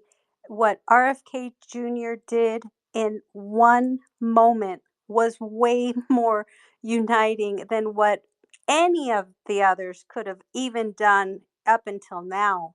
And as far as I'm concerned, you know, that night that Trump brought RFK Jr. up on stage, for me, that was when we won as the American people. That was what true unity looks like. That's what, putting the people before the party looks like. That's what really is America first. So I agree with you. When this whole merge happened, for me, it was the moment that I just lit on fire from the inside out. Now, I've always been MAGA proud, but that night, I mean, I cried. I cried just of pure joy and happiness because I thought, look at what this is doing. This is a message to every single person that we are united. And that is why the radical left is so intimidated, because they know what we are capable of. Truth always conquers. And, let them be intimidated, because every single day, more and more of us are joining together, and we are letting them know that we are taking our country back. We are putting our people first. And if you don't like it, step aside. So I love it. I love what you came up to the stage to say. I love my MAHA people. I love my MAGA people. And you know what? It's not I about love party. American people. That's right. That's I like people exactly who what love I'm America. That's right. I love people who love their country and put their people first. That's what it has to be. And we have to be unapologetic for it, straight out. I mean, we cannot afford to be anything else. And we should be proud of it. So thank you, American Trucker. I followed you. You absolutely hit the nail on the head. I love it. I love it. I love it. Devin, welcome to the stage. You know what? I think United or Bowler was before me. I think yeah. Okay, go ahead. Whoever United, and then we'll go to Bowler, and then you, Devin. Thanks for being so nice. I'll be about a minute. Hey, American trucker, I'm a fellow trucker here. We know what NAFTA did to this country. We seen how the country change from east to west coast. I've been driving since '98, just under 4 million miles total in my career. It's glad to see another trucker here, and I appreciate that. I want to get to Islam, and I first want to start off. You know, I married a Christian woman in a 98% Islamic country, and I want to talk like personal, like radical Islam is like listening on the space. We know what you're capable of doing. Todd Beamer's seen what you are capable of doing, and he said to his fellow Americans on that United Flight 93, he said the most famous words in my life, and I embrace them, and I put them in my profile, and I try to let everybody know about them. Let's roll. That's how we should have the mentality. Seeing what radical Islam, you have the constitutional right of freedom of religion. But if you're going to use it as an agenda to try to subvert our republic and try to take it over, you're sadly mistaken. We've seen you send Ilhan Omar to Washington that really opposes anything pro-American. We've seen radical Islam in Dearborn, Michigan send Khalida Rashid to Washington. My question is to the American people, when does it end? When we stand up and start voting for the proper candidates in office? Unfortunately, with the Democrat policies is that these individuals we're sending here by the masses, giving them, government subsidies while they send their children to fight against American troops to groups like Al Shabaab in Somalia.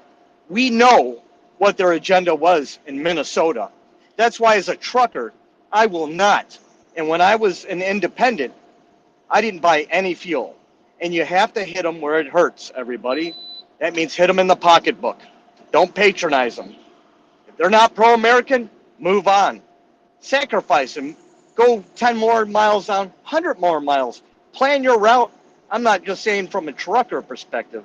I mean, when you buy your consumer goods, it's important to, because once we click on their YouTube channels, we give them any kind of money. We give them we give them more leeway to advance their agenda in this country. I want to stress that. I mean, not just in Dearborn, Michigan, Minneapolis, St. Paul. I've seen it. I was over there. I've seen it with Ilhan Omar, what she's done, what Talita Rashid, the district courts, who's got 2 Islamic judges on there. That's right, out of 12 district judges, as me being a J6er, there is no fair trial for J6ers whatsoever. They're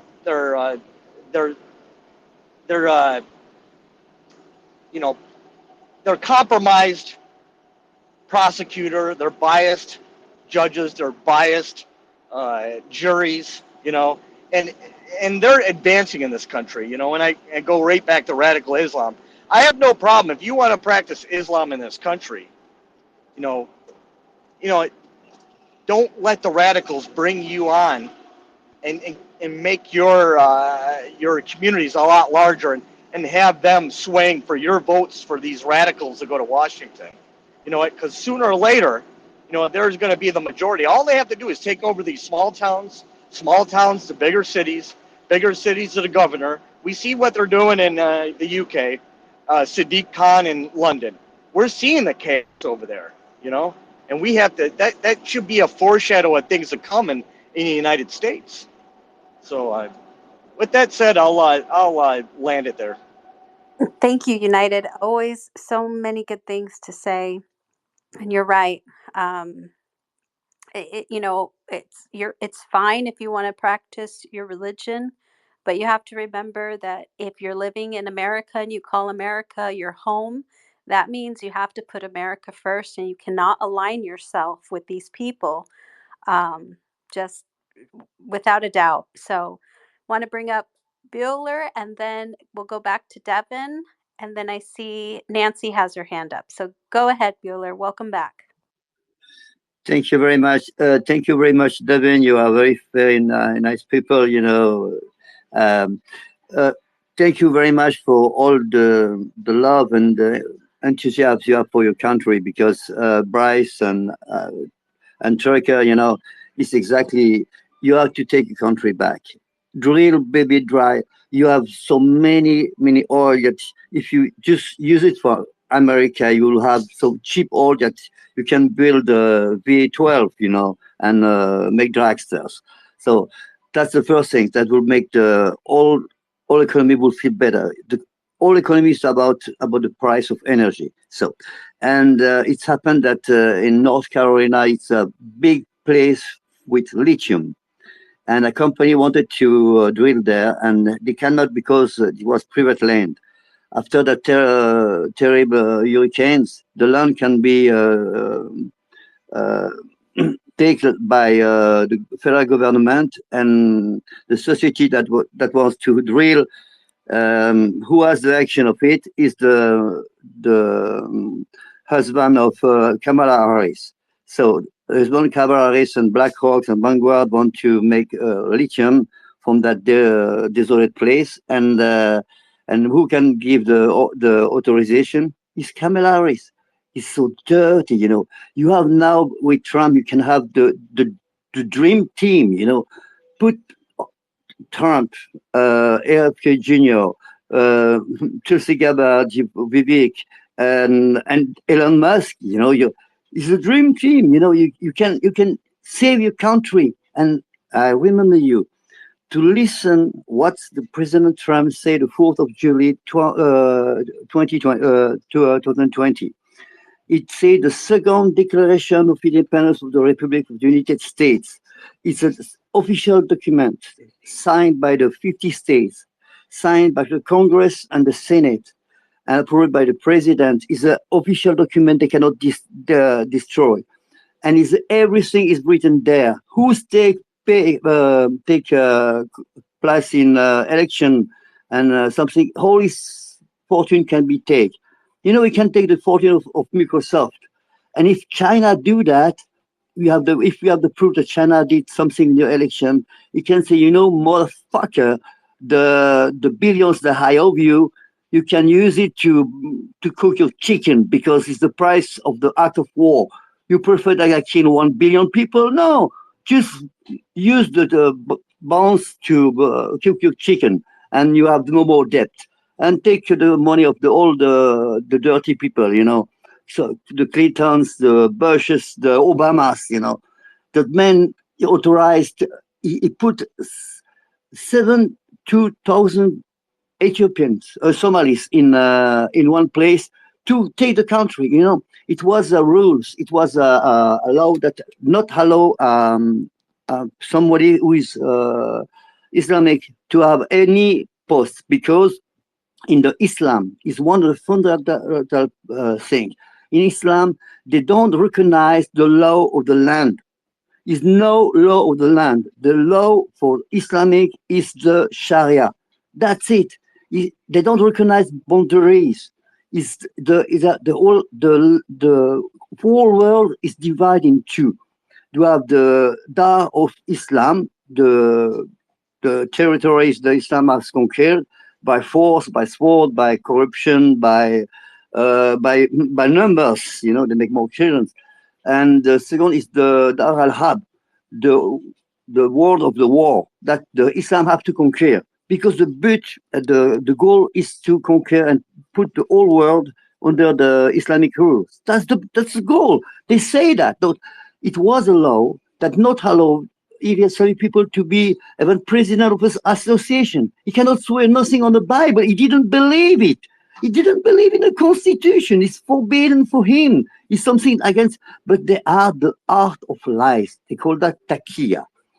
It's something very, very interesting to take your internet and go to.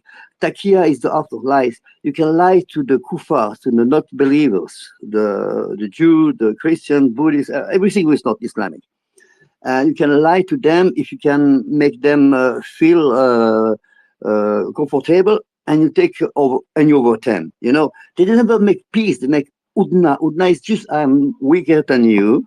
Don't kill me. Wait that I'm stronger, I will kill you or subdue you. That's the goal. So it was a law, and that law was by Obama, and after by Nancy Hepburn. It was voted out. So now you can have Muslims, but it's forbidden to them to swear. They cannot. You have to put that law back. That's it. And by the fact that they have kind of 5 women and they can make a lot of children, they will soon in a place like Minnesota overthrow, take the land. That's it. And by democracy, they use the democracy to take over the people. They did that in Lebanon already. You can look at the history in 1970s. After Black September, the Palestinians were expelled from Jordan because they want to overthrow the government, and they go to Lebanon. And the Lebanon was a beautiful country, and it was something where it was Christian Maronized the most. And after go to a lot of Muslims with the PLO, and after they take over the place by numbers. So you have a right to take your country back. And one of the things is put back that law that didn't allow somebody with Muslims to have any posts in that administration. And take your dream team and take fucking your country back, my friend. I love you, and see that enthusiasm. I pray the Lord that you will win. Thank you so much, Bueller. We love you too. And thank you for, speaking up for us and recognizing what is happening and calling it out for what it is. It's so important. I think, there are so many people around the world that are watching what is happening here in the United States. And, they can't believe it. And they're reaching out to us, Americans, telling us, do not allow this to happen in your country. And we need to listen. And we, we need to go back to that old mentality of, standing up and truly fighting for what is ours and protecting our people and stopping the insanity. It's like a virus that just gets into the minds of people. We need to put an end to it once and for all. I'm seeing we're getting a lot of speakers, so I'm going to try and get to all of you. Devin, come on back up to the stage. Welcome back. Yeah, I kind of wanted to touch back a little bit on what Bowler was saying with the Appalachian Mountains and the lithium deposit over there. I don't know if everybody understood what he was saying, but it goes pretty deep. That's actually controlled by I think it's one of those three major companies like BlackRock, Vanguard, or the other one I can't remember what the name is. And then what happened is Doug Emhoff is Kamala Harris's husband, and he actually owns stock or something like that within the company, or owns a portion of the land, or something of that nature, and it's directly tied to them. So this whole hurricane is very coincidental that we all of a sudden had this this absolute travesty is just and then what happens when this type of stuff happens. You might see this in your part of the United States, wildfires and stuff like that, tornadoes. Whenever they go through enough destruction and they take out parts of land, and it's the government can actually take back the land. They can claim the land again. So it can be a big problem. It displaces folks. That's their land. Um, it's crazy because you think that destruction, and well, what were they going to do with the land? Are they going to they're going to start mining it? Like, what is that? What they were going to do? So yeah, just that connection right there. I just kind of want to retap on that connection a little bit. Yeah, so I kind of wanted to get into a little bit of the alphabet private corporations of our government. So there was a big issue yesterday, I believe, with FEMA and talking about funding. And Mayorkas was talking about funding with the public, and he was talking and saying that they don't have any more funding for the public, or there's no more money for it. Well, they were lying because they were using a lot of the money for illegal immigrants. The same fee or same funding comes from FEMA to go to illegal immigrants, and so basically they were trying to say they didn't have any because they wanted to keep the funding going on for the illegal immigrants. And then he changed his mind. So that was like all within, a very short period of time. I think he was still talking and changed his mind at that whole scenario. So that's the kind of people that we have in our government right now, is like they're lying like to our face. That was Mayorkas, Alejandro Mayorkas. He runs the Department of Homeland Security. He's the same guy that runs the border down the southern border here in the United States. And I don't care what you're being told. You got to follow orders. You got a law that you got to abide by, and we're allowing this craziness to happen in our United States. It's absolutely insane. So I just wanted to touch on that a little bit. And I don't know if you guys watch congressional hearings at all. I watch a lot of congressional hearings. I like some of the Republicans that are in there. It's pretty feisty guys, and it's pretty feisty girls as well. But Mayor Garland is our U.S. District Attorney, and every time he has been put up to the plate for different scenarios, whether it be with the Secret Service and the previous attempted assassination of Donald Trump, or other scenarios. I think he was even involved with like the ATF when there was a big thing going on with the ATF. This guy will not answer a question. He will. It's under investigation, or if, as far as I'm concerned, if you're going to come into a congressional hearing and you're not going to answer questions for our government, for the people of America to know what is going on with something, that is absolutely disenfranchising. And I think that you should be impeached, or you should be removed from your seat, and you should never come back to the government ever again. I think that, and there's too many people that are in the government that are doing that. And it's just stonewalling. It's absolute BS. They don't want to answer a question. The Democrats do this a lot. They don't want to answer a question, so they'll stonewall. it's a terrible tactic. Nobody gets through a debate, or nobody gets any answers, and nobody's lying, so you can't really tell them they're lying. So that's the Merrick Garland trait, anyways. And then I wanted to touch on the FBI with Miss Cheadle, Kimberly Cheadle. She was the lead of the U.S. Secret Service. And I kind of wanted to attach to that the whole DEI scenario. I don't want to go too heavily into that because I am not a racist person by any means, but I think that we should always be hiring our best, our best individuals that are appropriate for the job. Always, it doesn't matter what your race is. If it doesn't matter, it doesn't matter. You just we need to be hiring the best people for our jobs. It doesn't matter what race you are. It just needs to be the best person. And I think DEI under its standards, it ends up lowering the standard because now you're just hiring for a race or a color rather than picking up absolutely the best possible candidate that you can have for a scenario. And that could, again, even if it was the same color, it doesn't matter. Or same race, it doesn't matter. Just getting into that perspective because that was attached to the whole assassination attempt as well. But yeah, Kimberly Cheadle and her absolute lack of even involvement, the look on her face through the whole congressional hearing, this did not look like a person that was for America. This was not a person that was putting America first. This is a person that set America on the side. I feel like that's what we're kind of getting with our current Biden administration. We're just being set aside. Yeah, so that was kind of all I wanted to say with the whole ABC army. Lots of good points. Just when you just mention her name, Cheadle, my stomach just turns upside down. I mean, she is the poster child for putting America last. She infuriated me. I won't get into it, but it's definitely something that needs to be brought up.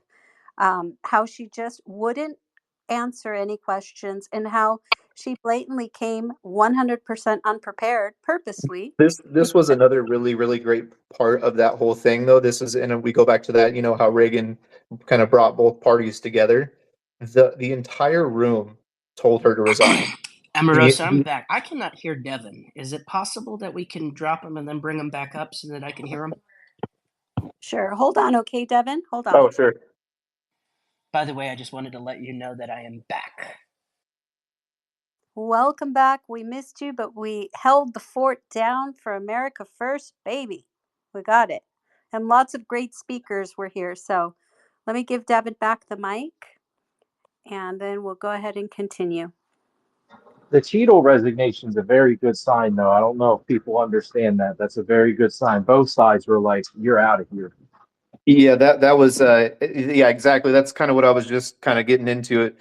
Everybody on both sides of the aisle basically told her, you need to resign.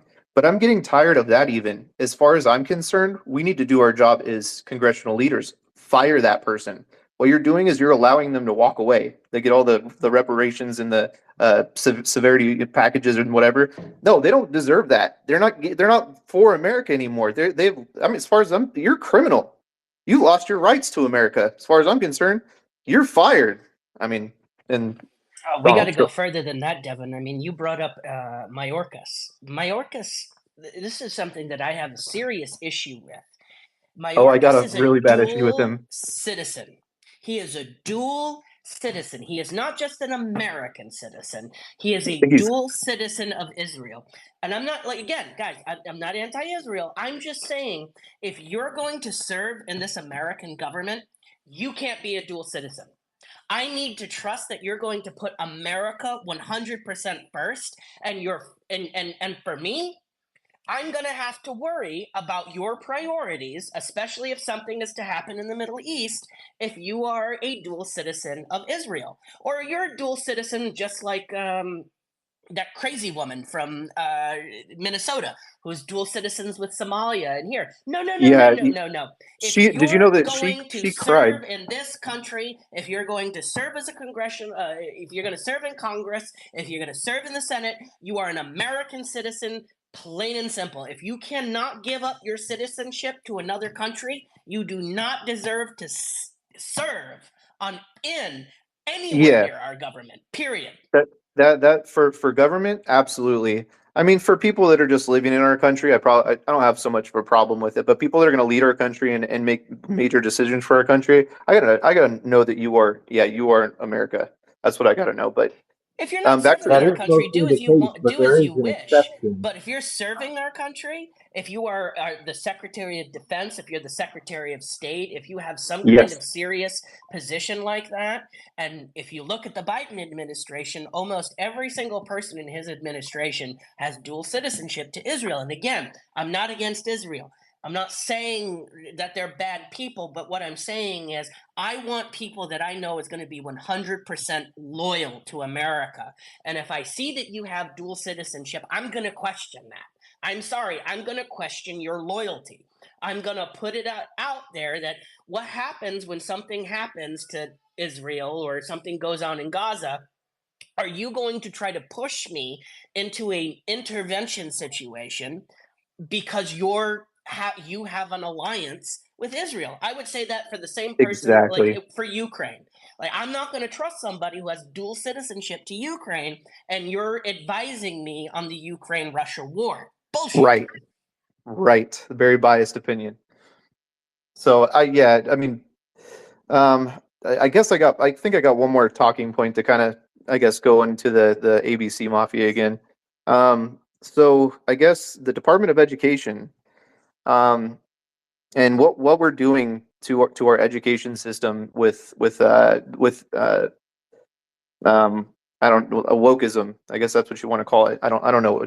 It's DEI as well, I guess, but what we're teaching our kids at such a young age, and then we're running into these crazy problems where not everybody is sane as maybe they should be. I don't know if that was probably the wrong thing to say, but it's we're running into those problems, and it's a problem even down in like elementary schools. That's what I'm kind of getting at. So very very very young ages. And then in college, we're going to go back. I'm going to go all the way up to college because that's really where the indoctrination is happening. And that's really what we're seeing. Like schools are teaching like critical race theory. Like schools are teaching. They're teach this. So this is going to probably. I'm not sure if a lot of people know this, but I think it's pretty close to 100%. It's not maybe not 100%, but almost every single professor is a Democrat. There's something behind that, and I mean, I'm not against all Democrats. We don't agree on views. You know what I mean? It's just we just don't agree. Um, but that goes to show you with the indoctrination of what's going on in our school system, and how that's going to affect our youth in the way that they view things. I mean, it just is going to grow in a way that is, um, I don't know. We have a lot harder of a fight on our side to keep things truthful. I think it's just I don't know. We've got this crazy indoctrination in our schools, and that's kind of what I was wanting to say about that. So Absolutely. And as being someone who lives in California, I can attest to that. It is definitely that woke mind virus is a real thing, and in many ways, I think it's more of a threat than any other virus we've ever had come in contact with. But I have seen, the good news is I have seen a lot of these younger people that have woke up, not woke mind virus, but have literally opened their eyes to what has been happening to them. And that's thanks to this administration, especially many of them that have families that were affected in North Carolina. And they're like, wait a minute, this something isn't right. And, the things that they're pushing on young minds is just absolutely disgusting, starting in preschool. It's just something that shouldn't be taught. We should be teaching our kids the basics. And that's why when they're getting out of school, they can't, they really can't even read and write properly. And especially now, we're in this computerized age where you're just, if they didn't have their phones for autocorrect, they wouldn't even know how to spell things. And that just goes to show you the priorities of this agenda. They've been just wanting to, absolutely pollute the young minds with this, nonsense. There's a lot of work to do. But I know that together, everyone working hard and just trying to help one another, we can get through this mess, definitely. But the the the woke mind virus is here in California is a real deal. I know Rigo can attest to that because he's in Los Angeles. And Yeah, I'm in Portland, so I know exactly what you're talking about. yeah, so you've got it firsthand over there. Let's see. I've lost track for who was next. Hey, I believe I just wanted to Rigo touch on. and I Nan. wanted to touch on something that was said earlier, and I know that we throw around the word DEI, but doesn't matter who you are. We just want the best candidate for the job, regardless, and we want equal measures for whoever takes it. So I stand behind some of that, but not all of it, because, I mean, I get it. I stand for standards. The standards. If the standard is right and the person fits the standards and he's the best candidate, then that's who should get the job. But I want to also touch on the Talib, right? That's the and the Momar. I don't know what her name is. I mean, it's just some weird names right there in Minnesota, and what's happening in Michigan. This has been allowed by the immigration issue, by letting numerous people that want to come here now, like you said, Ms. Amarosa, if they want to practice Islam, we got no problem with that because that's freedom of religion, right? We are a country that our constitution But supports no freedom of Sharia religion. law. Yeah. However, if you come to this country, it's to adopt loving America. That's why you're here. You're leaving a third world country. You're leaving a country that's not giving you rights, and you're coming here to join us and become part of us and to grasp and adapt and assimilate into being American. And if you don't want to put yourself as America first and you come here with other ideologies that your country was better at this and that, you need to go back.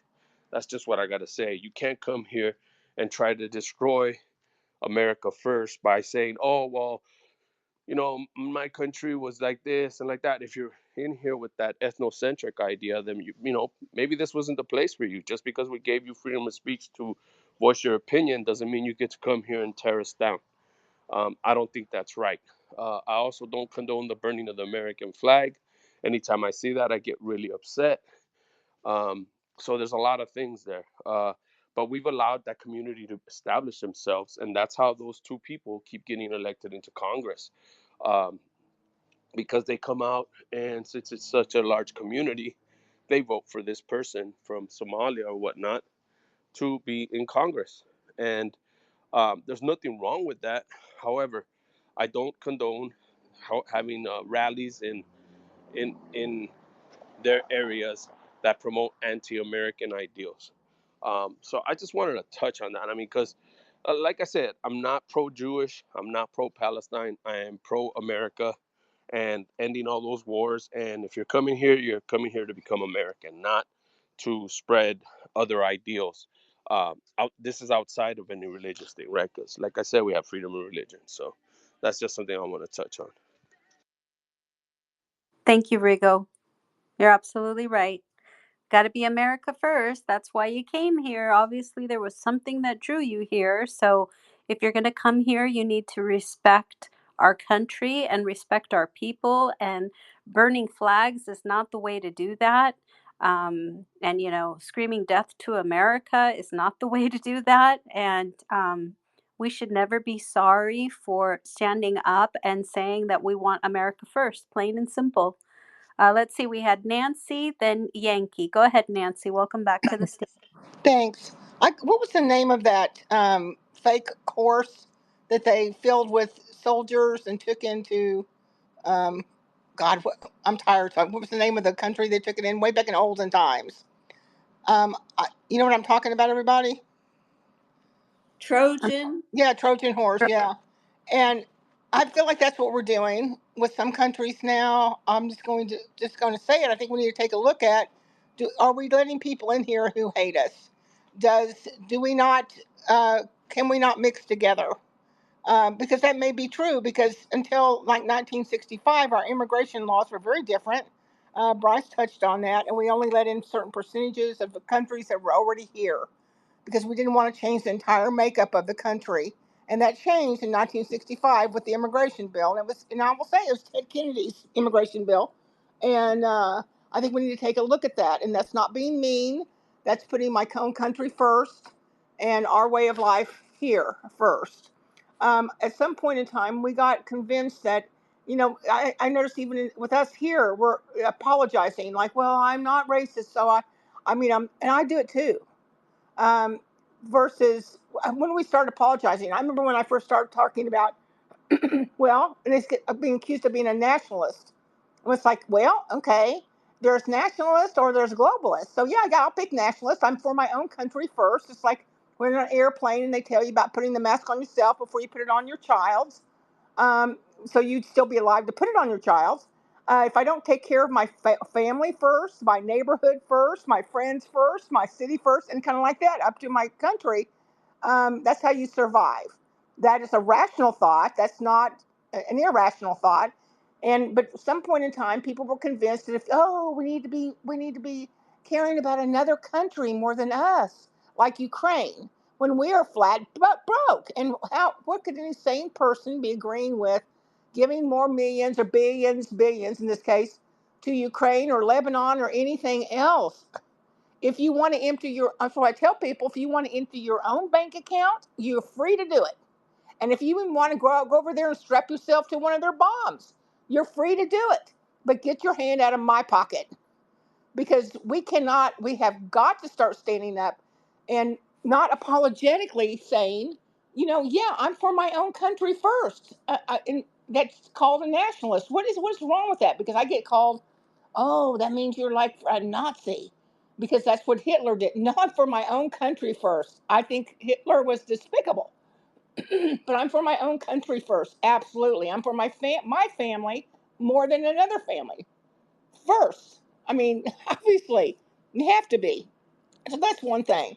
Um, I think we've got to stop letting them make us apologetic. DEI was bad from the first. It was a bad thought. uh, it was rotten. We want to hire based on merit. Merit. Remember that word? Merit. Whoever does the job best, whoever can do it best, that's who we want to hire. I don't, there should be no other reason. There should be none. Zippo. I don't care what sex you are or what color. It's none. It's merit. Who can do the job best? Um, I do think we need to look at the immigration again. I do. We're crazy for infiltrating, bringing all these people over here, uh, and many of them hate us. This is crazy. And then wholesale bringing over, what was that, 20,000? She just brought over all at one time. Or what's the name of that little app that they can get on their phones as they're approaching America, and so they'll be let right on in and can be flown to wherever they want to go on our dime. That's crazy. I do want to mention about all the agencies we have. Um, and I'll say again, guys, we've got to run for office. We've got to be very knowledgeable about the Constitution. There are Constitution classes out there, so get that knowledge behind you. Make sure you understand, have a school of economics you agree with, whether it's Chicago, whether it's Austrian. I would highly not recommend what they're following now, um, Keynesian economics, and have that to back you up so you can make good decisions when you go to office, wherever it is. Start off locally. But we can't wait till somebody good comes along. We can't. We can't wait for that if we want to be able to save our country in that way. I'm very interested in finding out from whoever was talking about that we allowed a law, which is, I didn't know about that, to be passed, that people don't have to, do I understand correctly, they don't have to swear an oath to the Constitution when they take office. We got to do something about that. That is freaking crazy. We got to get that fixed ASAP, if not sooner. And I guess final thing I want to say is I'm so glad to run into you, Bryce, because I don't think there's anybody on X that I've run into yet that I don't. You inspire me so much, and I think I agree with you on 99.9% of everything you say. So thank you for existing. I'd love to see you on Spaces. Well, I appreciate that, Nancy, and I'll tell you something. When anybody tells me you're a nationalist, I'm like, yeah, well, yeah, I am. What's your point? Do you know what the definition of nationalism is? It just means that you have pride in your country. If you're thinking that national socialism somehow ties in with nationalism, with a nationalist, then I really question not only your intellect, but your ability to comprehend the slightest bit of information. Anybody that tries to equate those two things, they're just not intelligent people. And, I'm starting to see the reason why people are running to the Democratic Party is because they lack the education. They don't have a good education. They don't have a good sense of truth. They don't have a good sense of what it is to be an American. This is where Ron DeSantis was right. Every single child, if you're going to graduate from high school in America, you should be able to understand the Constitution of America and the Bill of Rights. And if you don't understand those things, then you should not be graduating from high school. You should be able to read. You should be able to write. If you can't do those things, then you don't get to graduate from high school. The Democrats are quick to push these kids out. Why? Because they want a population that cannot think for themselves. They want a population of yes people. And what are Democrats? Nothing but yes people. There's no substance. There's nothing there. There's just yes, yes, yes. When are you going to say no? When are you going to stand up for yourself? People call me an isolationist. People call me an extremist. I'm going to tell you what Barry Goldwater told the people in 1964, that extremism in the defense of liberty is no vice. And the pursuit of moderation in the pursuit of justice is no fucking virtue. So if you want to call me an extremist for standing up for liberty, then fucking do it. I don't care. I'm an extremist. You want to call me a nationalist? You want to call me an isolationist? I will wear a shirt that says proud to be an isolationist, because that means I'm America first.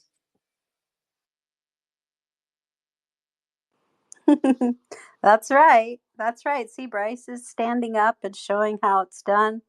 Uh, God bless you, Bryce. And I'm glad that Nancy said what she said about being inspired, because that's what these spaces are all about, right?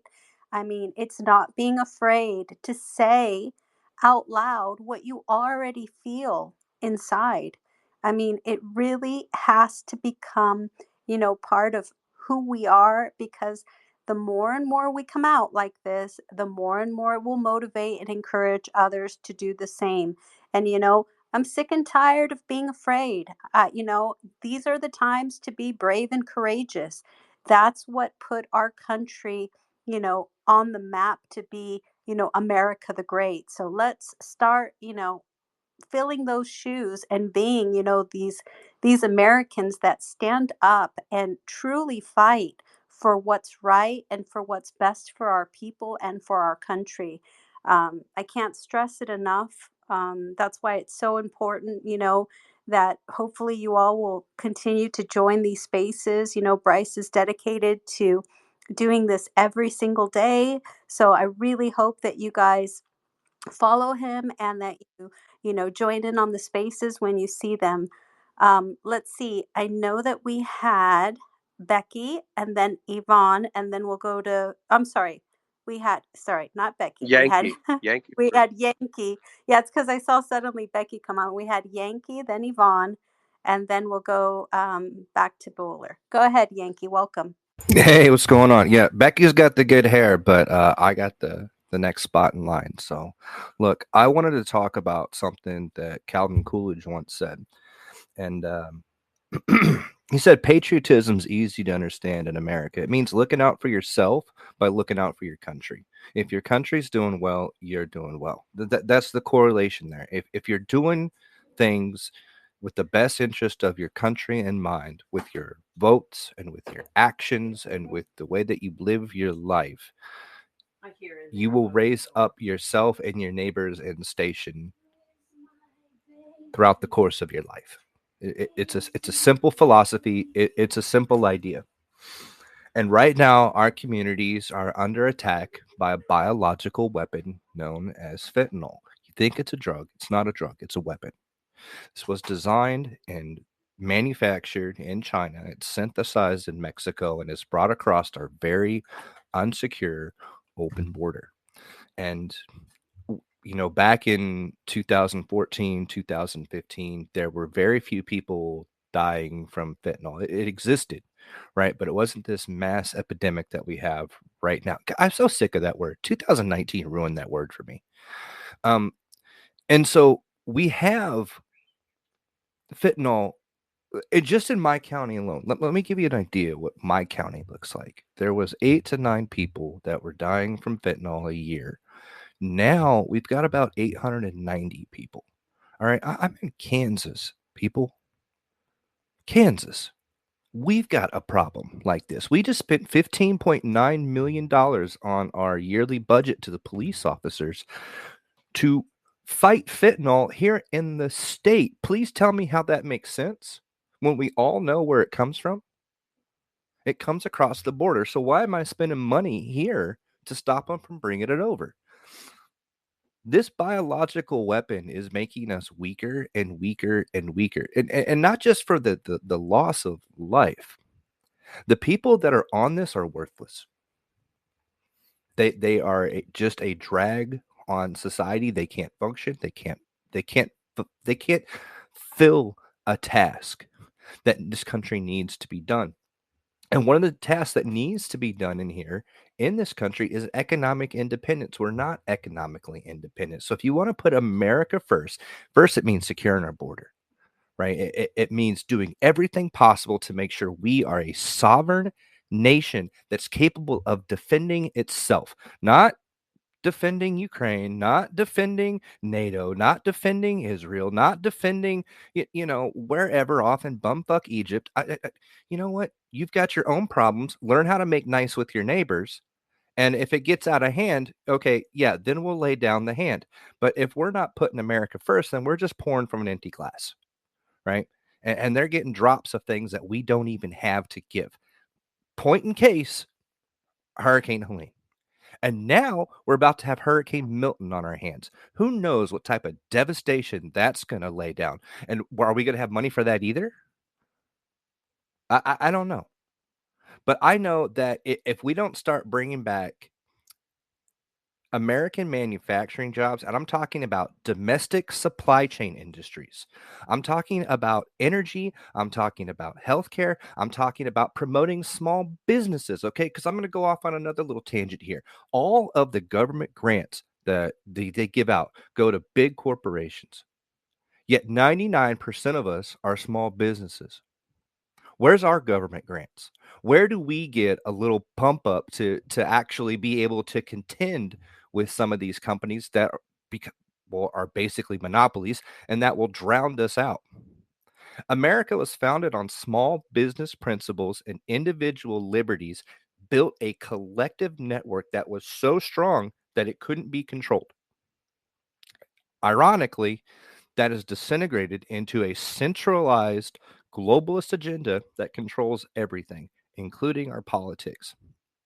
So if we can get these sons of guns out of here, then we can start thinking about what America first really would look like. And I've got more talking points on this besides securing the border and economic independence, energy, energy, energy independence right there. If we were an energy independent nation, ain't nobody gonna tell America nothing. Go ahead, tell us something. We already know the answer. And if we don't like it, it's fuck you. Thank you. That's the way to drop a mic, Yankee. Absolutely. If you don't like it, what Yankee said, I'm not going to say it now because I've got a little one near me, but I agree with you 1000% on that. All right, we got Yvonne and then Well, Bueller. I want to elaborate on that because this is the reason why I'm doing these spaces. This is the reason why I am pushing making America first again. MAGA and I come from MAHA. the American trucker told you I'm a former Kennedy supporter, for those that don't know. But somewhere along the line, I realized you can't have MAGA and you can't have MAHA without MAFA. If you're not putting America first, we can't be great and we can't be healthy. And if we put America first, we can have greatness and we can have health. But we have to start with putting America first. And I honestly, I would tell this to everybody. I think all of you should do it. You should be putting in your biographies on your profile page, America first. You can put MAFA if you're afraid to say America first, but I don't think you should be afraid. Hashtag MAFA if that's what you want to do. But put somewhere on there, America first. Show the people who you are. Show what you stand for. And the more and more people that see it, the more and more people that recognize that we're not just a handful of people. We're millions upon millions of people that are going to put this country first. We're going to end the globalist tyranny, because that's what it is. It's a globalist tyranny. And we're going to start by giving Joe Biden and Kamala Harris the pink slip come 2024, this November. November 5th, the Democrats get the pink slip. And any Republican that does not follow the line, that does not toe America first, if you're going to be a threat to us, you've got to go too. And I'm talking to Mitch McConnell. I'm talking to Lindsey Graham. And I'm even going to say to the person that's running for Senate here in Michigan, who I will be voting for, Mike Rogers, if you revert back to your Patriot Act ways, if you revert back to your globalist bullshit, I will do everything in my power to make sure that you lose every election in Michigan from here on out. I will expose you for the rat that you are.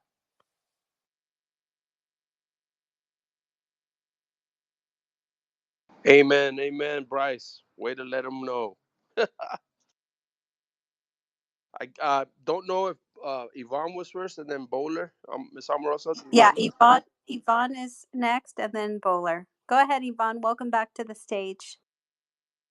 Okay, well, I think we have all our college professors in line here. We just need to get you guys into the classroom, Yankee and Bryce and Rigo. I was just going to say, Nancy, I just love hearing you. You just sound so informed. And then, of course, Yankee came on, but that's all. I just appreciate you so much. And you guys are just brilliant. So thank you.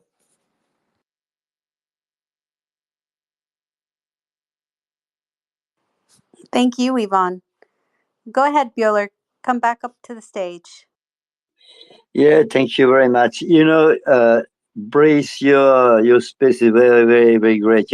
It's so many subjects that they can make a space for an eye. You're talking about the double nationalities. They can be both way. You know that Obama is citizen of Indonesia, a Muslim country. So it means that the president of the United States is a double nationality. I think that's you have to question the problem, because somebody who has double nationality cannot be on a high place of power. So I think it's not. It's dangerous on both ways, because in something happens now, you live 2 kilometers from the embassy of Indonesia, and he can go back there and he can say fuck America from that embassy, and we cannot extradite him, we cannot nothing. In the second way, Kissinger was Jew and he was Israeli, but he makes something very bad for Israel, because in Camp David, he forced Menachem Begin to take Gaza, and give back to all Sinai. And he wanted even to take part of Jerusalem. But when you talk about Jerusalem, Menachem Begin he say, how many times you want to talk about Jerusalem? He say, 5 minutes. He say, oh, why 5 minutes? It's just the time that I take my bag and go back home. He said, okay, we don't talk about Jerusalem. But he forced Menachem Begin to take Gaza. And Gaza is It was a time bomb from the beginning. So you see, he has double nationality, but it the wrong for Israel, not for. So this is one of the things. The second prospect is very, very important. Is the education.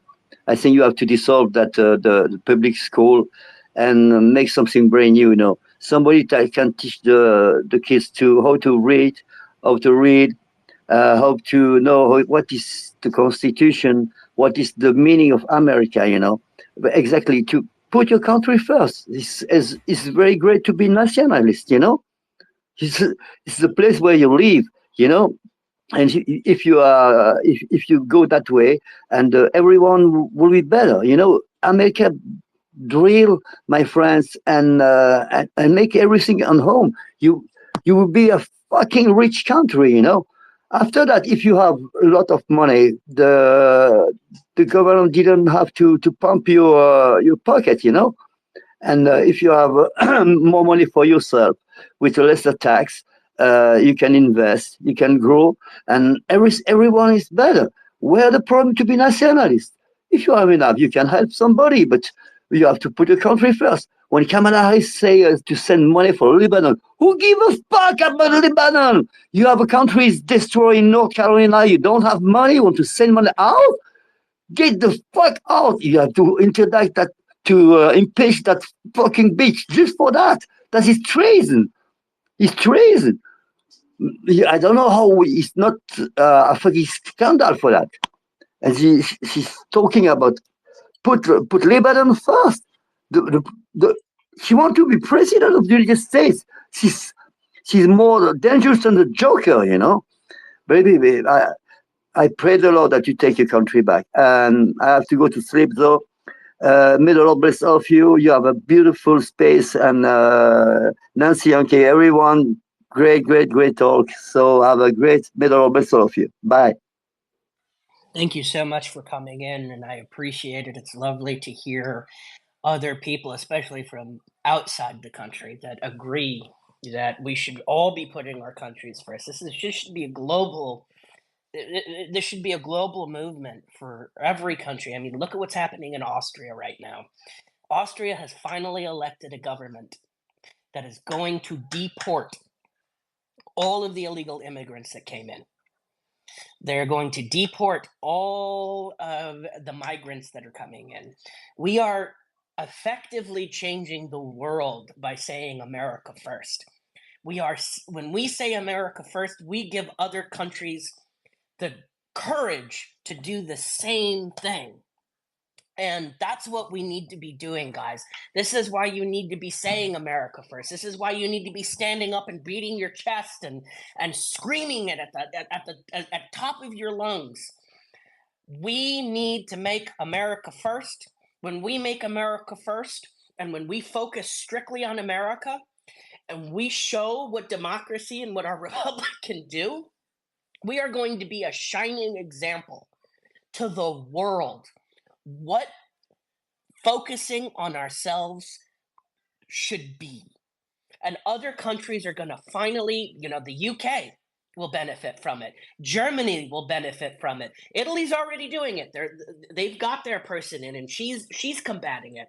Austria now has their person in. Hungary's got their person in. We could create a global movement of just everybody minding their own fucking business and staying within their own borders. How amazing would that be? How amazing would it be if we all just focused on each other and not worried about, oh, I wonder what the hell, England's doing over there. What the hell, what's Russia doing over there? I don't give a fuck. Now, I am going to allow the last three people to say their things. We're going to go to Salty, then Devin, then Jen. I've gone a little bit longer than I wanted to. I was supposed to end this at 2. But all of you people always come in at the last minute, and so I wanted to extend it. So once these guys are done talking, we're going to end it so that I can spend some time with my daughter. But before I turn it over to Salty, I do want to let you guys know that we are going to, I'm partnering up with some people, especially Miss Amorosa here, and we are going to turn Making America First again into a movement. We have a website that's going to be coming out. We'll have hats for you. We'll have things for you to be able to showcase your pride in this country. We will give you things, and I'm telling you, we'll have shirts that dedicate yourself to nationalism, isolationism, whatever it is. We are going to show the world and the rest of America that we have pride in ourselves, that we have pride in this country, and by doing that, we're going to tell them that it's okay that they have the same thing. We're going to give people courage, damn it, and that's what we need to do. We need to give people the courage to say, America first. I love this country. I want this country first. And we should be saying every day, not just God bless America, God bless America and no place else. God bless America and no place else. We're Americans. Yeah. How? Go ahead, Salty. Yeah, hello. You guys hear me? Yes, sir. All right. Yeah, I had to get a whole new setup. Yeah, at first I thought the Democrats were just dumb, but they're not. They're just traitors. Opening the border had no purpose whatsoever. Never did, never. It just doesn't make sense. A country without a border is not a country. Everything they've done has weakened us. Nobody's been to school since when, really? Either to protest or to see some tranny read a book in front of little kids. No kid has learned anything, at least in 2 election cycles. They've crippled us badly. Everything they've done is totally evil. Nothing they've done builds anything for us here. Nothing they've done helps our children. These other countries that they love helping teach their kids how to hate us and Israel since they're little babies. Since they're little babies. In school they tell them, oh, the Americans have to die. Not because they're gay or anything, because we're not Muslims. If we don't convert, we're supposed to die. So that's why when I see them here in New York marching with homosexuals, I'm like, really? Would you march with them in your country or would you hang them? Which one would be the reality? These people are so off tune. We have to stop all this immigration for at least 20 years until we could fix everybody here. From the schools, we got to bring back all the national anthem in school. If you don't like it, go pay private school then. If it's public with our taxpayer money, this is America. It was found on Christian values. We go back to the way it was when I was in school, when I was a little kid. Every day we had to do the Pledge of Allegiance, the national anthem, all types of stuff. The idea is we can't let our children hate the country, because if they do, there won't be a country. Sooner or later, we'll get conquered by someone else. Another 4 years with this lady, you think the Chinese and the Russians and all these people have aligned just to play with us? No, they don't believe in any of this nonsense. They'll take advantage of it, and if they cheat, they know that we're going to rile up here. They will do exactly what we did with Ukraine. We gave Ukraine weapons. They'll give us weapons. They'll pay back the United States exactly what we've done to them. And people think that can't happen. I don't know why. Russia's literally right there, right next to us. You could pretty much throw a rock from Alaska to Russia and probably hit a Russian. We're not that far. A lot of people think that all this stuff is just, hearsay. It ain't hearsay. Most of those enemies are already here. They let them come in through our border. They're just waiting to see when to attack. Anyway, thank you for letting me share. I'll send it back to you guys. Thanks for coming, Salty. I really appreciate it, and I hope you'll be back next time. We'll have this every day for everybody. I have it normally set from 12 to 2, but I'm going to push it out from 12 to 4. I think that we have a lot that needs to be said, and there's a lot of people that need to share and be able to say the things that are in their hearts. So, Jen, I'm going to give it to you, and I want to hear what's in your heart. I'm sorry, did you say me? Yes, Jen, you. Okay, sorry about that. I just had a big truck go right by me as I was getting in the house. Sorry for joining so late. I am just getting out of work, so I'm finally able to talk. Nice to hear somebody else from Michigan. I really feel like the tide is turning in some places that it wasn't before, which is great. I feel like the pendulum is swinging basically in our culture here in America, just because they went so far to one side. It's tipping over the boat, and we all decided, I don't want to drown. I don't need to play that game anymore. I don't need to go along to get along just because I don't want to rile somebody up that I think is already halfway crazy. Nope, not going to do it. And I'm done. Like, I'm literally done. I've been hearing that sentiment from people that I never thought I would hear it from. So it's great. And it's great that people aren't afraid to say, make America first again. I've been saying that forever, ever since Obama was in office, getting us into all sorts of wars and starting us in this ideology religion that they have going so hardcore right now. I didn't agree with it. I'm old school. I'm Gen X. Don't ever call me cis. I'm a heterosexual, so on and so forth. I just never signed on to it. I didn't participate. During all of lockdowns, I was peacefully non-compliant. I'm like, you can miss me with that, as we used to say back in the 80s. Miss me with that bullshit. Thank you very much. So great to hear the sentiment. Great to hear more people having these conversations on all different platforms. Keep it up. We got to keep on having the conversation with people and get them to realize that it's not 7 years ago. It's not 10 years ago. The culture has changed, and they can speak up and say they never agreed with it in the first place. Thank you, Jen. Really appreciate it, and I hope to see you tomorrow as well. Devin, my man, what's up? You're the last one.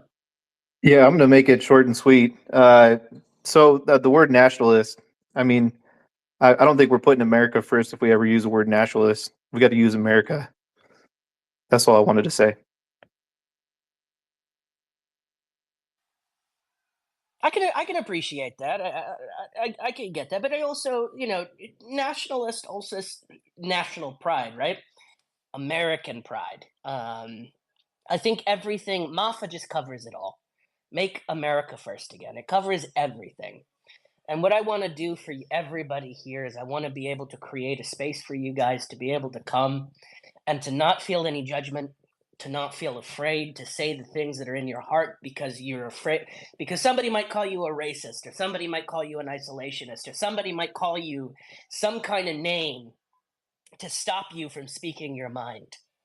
Have no fear when it comes to America first. Be proud in your American heritage. Be proud to be an American. Be grateful that God chose you to be born in this great country. And spread that everywhere you can go, because there are people that would tear us apart just to have what we have. We need to keep our culture because we have an American culture. It exists. We need to keep it intact. And what I'm going to say to you guys is, and I don't care how this sounds, and I don't care if people want to get mad at me, I'm going to say it. God bless America and no place else, because I'm an American and I don't give a shit. And I know I'm using that 4-letter word again. I don't give a rat's ass about anything outside this country. I'm an American first. That is it. That is where it ends. And God bless America, no place else. And let's make America first again. I will see you all tomorrow. Amen.